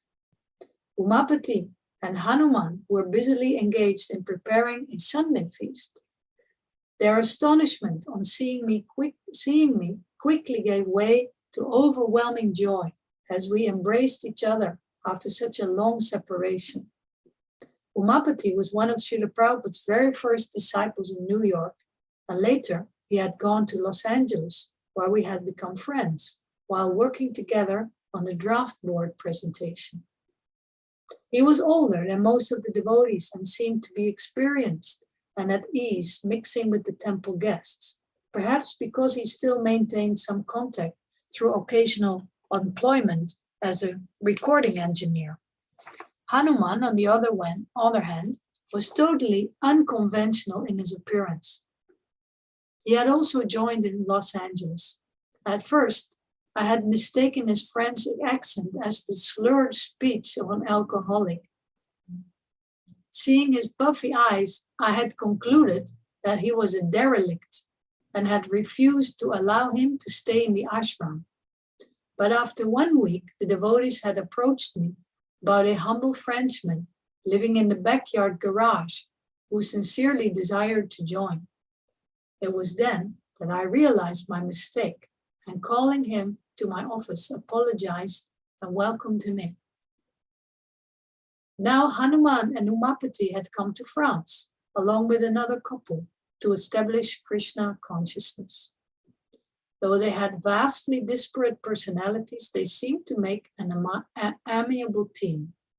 They had been aware that I might be coming, but had no definite idea when it might be. In fact, they had not had much association with devotees for some time. Umapati explained that they had been undergoing great difficulties in trying to establish Krishna consciousness. At first, they had had to live in the open, underneath a bridge.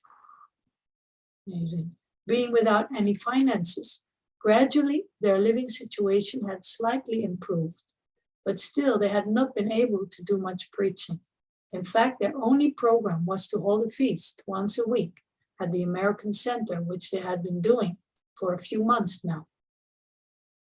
As we spoke, I sensed the strain from pioneering Krishna consciousness. The devotees in London and Hamburg had already gone through this by the time of my arrival in Europe. Though still a fledgling movement, we were now firmly established, especially in London. But in Paris, our movement was hardly past its infancy. There was no temple, no regular preaching, no financial certainty, not even a fixed place of residence. There were only a few devotees with an order from their spiritual master to spread Krishna consciousness. Without these normal advantages, they were struggling, not only for their daily maintenance, but to remember their connection with Krishna. And as a result, they were suffering spiritually as well as materially.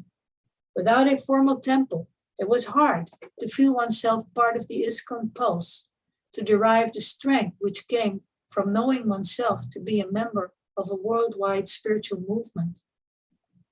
The irregular living conditions had caused them to slacken their devotional practices as well. Coming to France was therefore not like visiting England and Germany. Here, there was much more required than simply encouragement. Umapati and Hanuman, like foreign legionnaires tired from battle, were glad to receive some reinforcements. Our arrival was a reminder of their spiritual master's concern for their preaching, that he had thought to send others to help him. Hearing of their brave preaching attempts, I felt enthused with the challenge of establishing Krishna consciousness on this new frontier. Srila Tamal Krishna Goswami Maharaj, preaching spirit, ki jai. Srila Gurudev, ki jai. Srila Prabhupada, ki jai. Yes, Gaur Premanande, Hari Bol. Wonderful. I'm completely happy. I hope the same for you. Thank you so much, everybody. We look forward to the next program, which is tonight in my time zone. But let's see, 2 o'clock in the night, which you find a link in the TKG Sangha. I don't know exactly the starting time, but it's a wonderful program with all kind of speakers lined up, Maharajas, Giriraj Swami.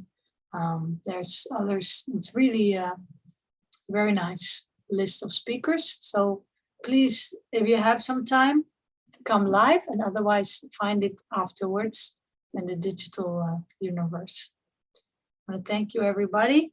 Thank you, Srila Gurudev, for engaging me somehow in your glorification. Please accept my humble obeisances. All of you. Vanchakal patarubhyascha kripasinubhyayavcha Titanam bhavnevyo vaishnavevyo Namo Namaha. Preaching Krishna consciousness ki jai. Gaur Premanande. Hari Bol. Gonna end it now. Sorry, don't want it, but time. We'll see you hopefully in the Houston program, or hopefully even better, live. Srila Gurudev, Sthir Bhav Mahamahotsav ki jai. Gaur Premanande. Hari Bol.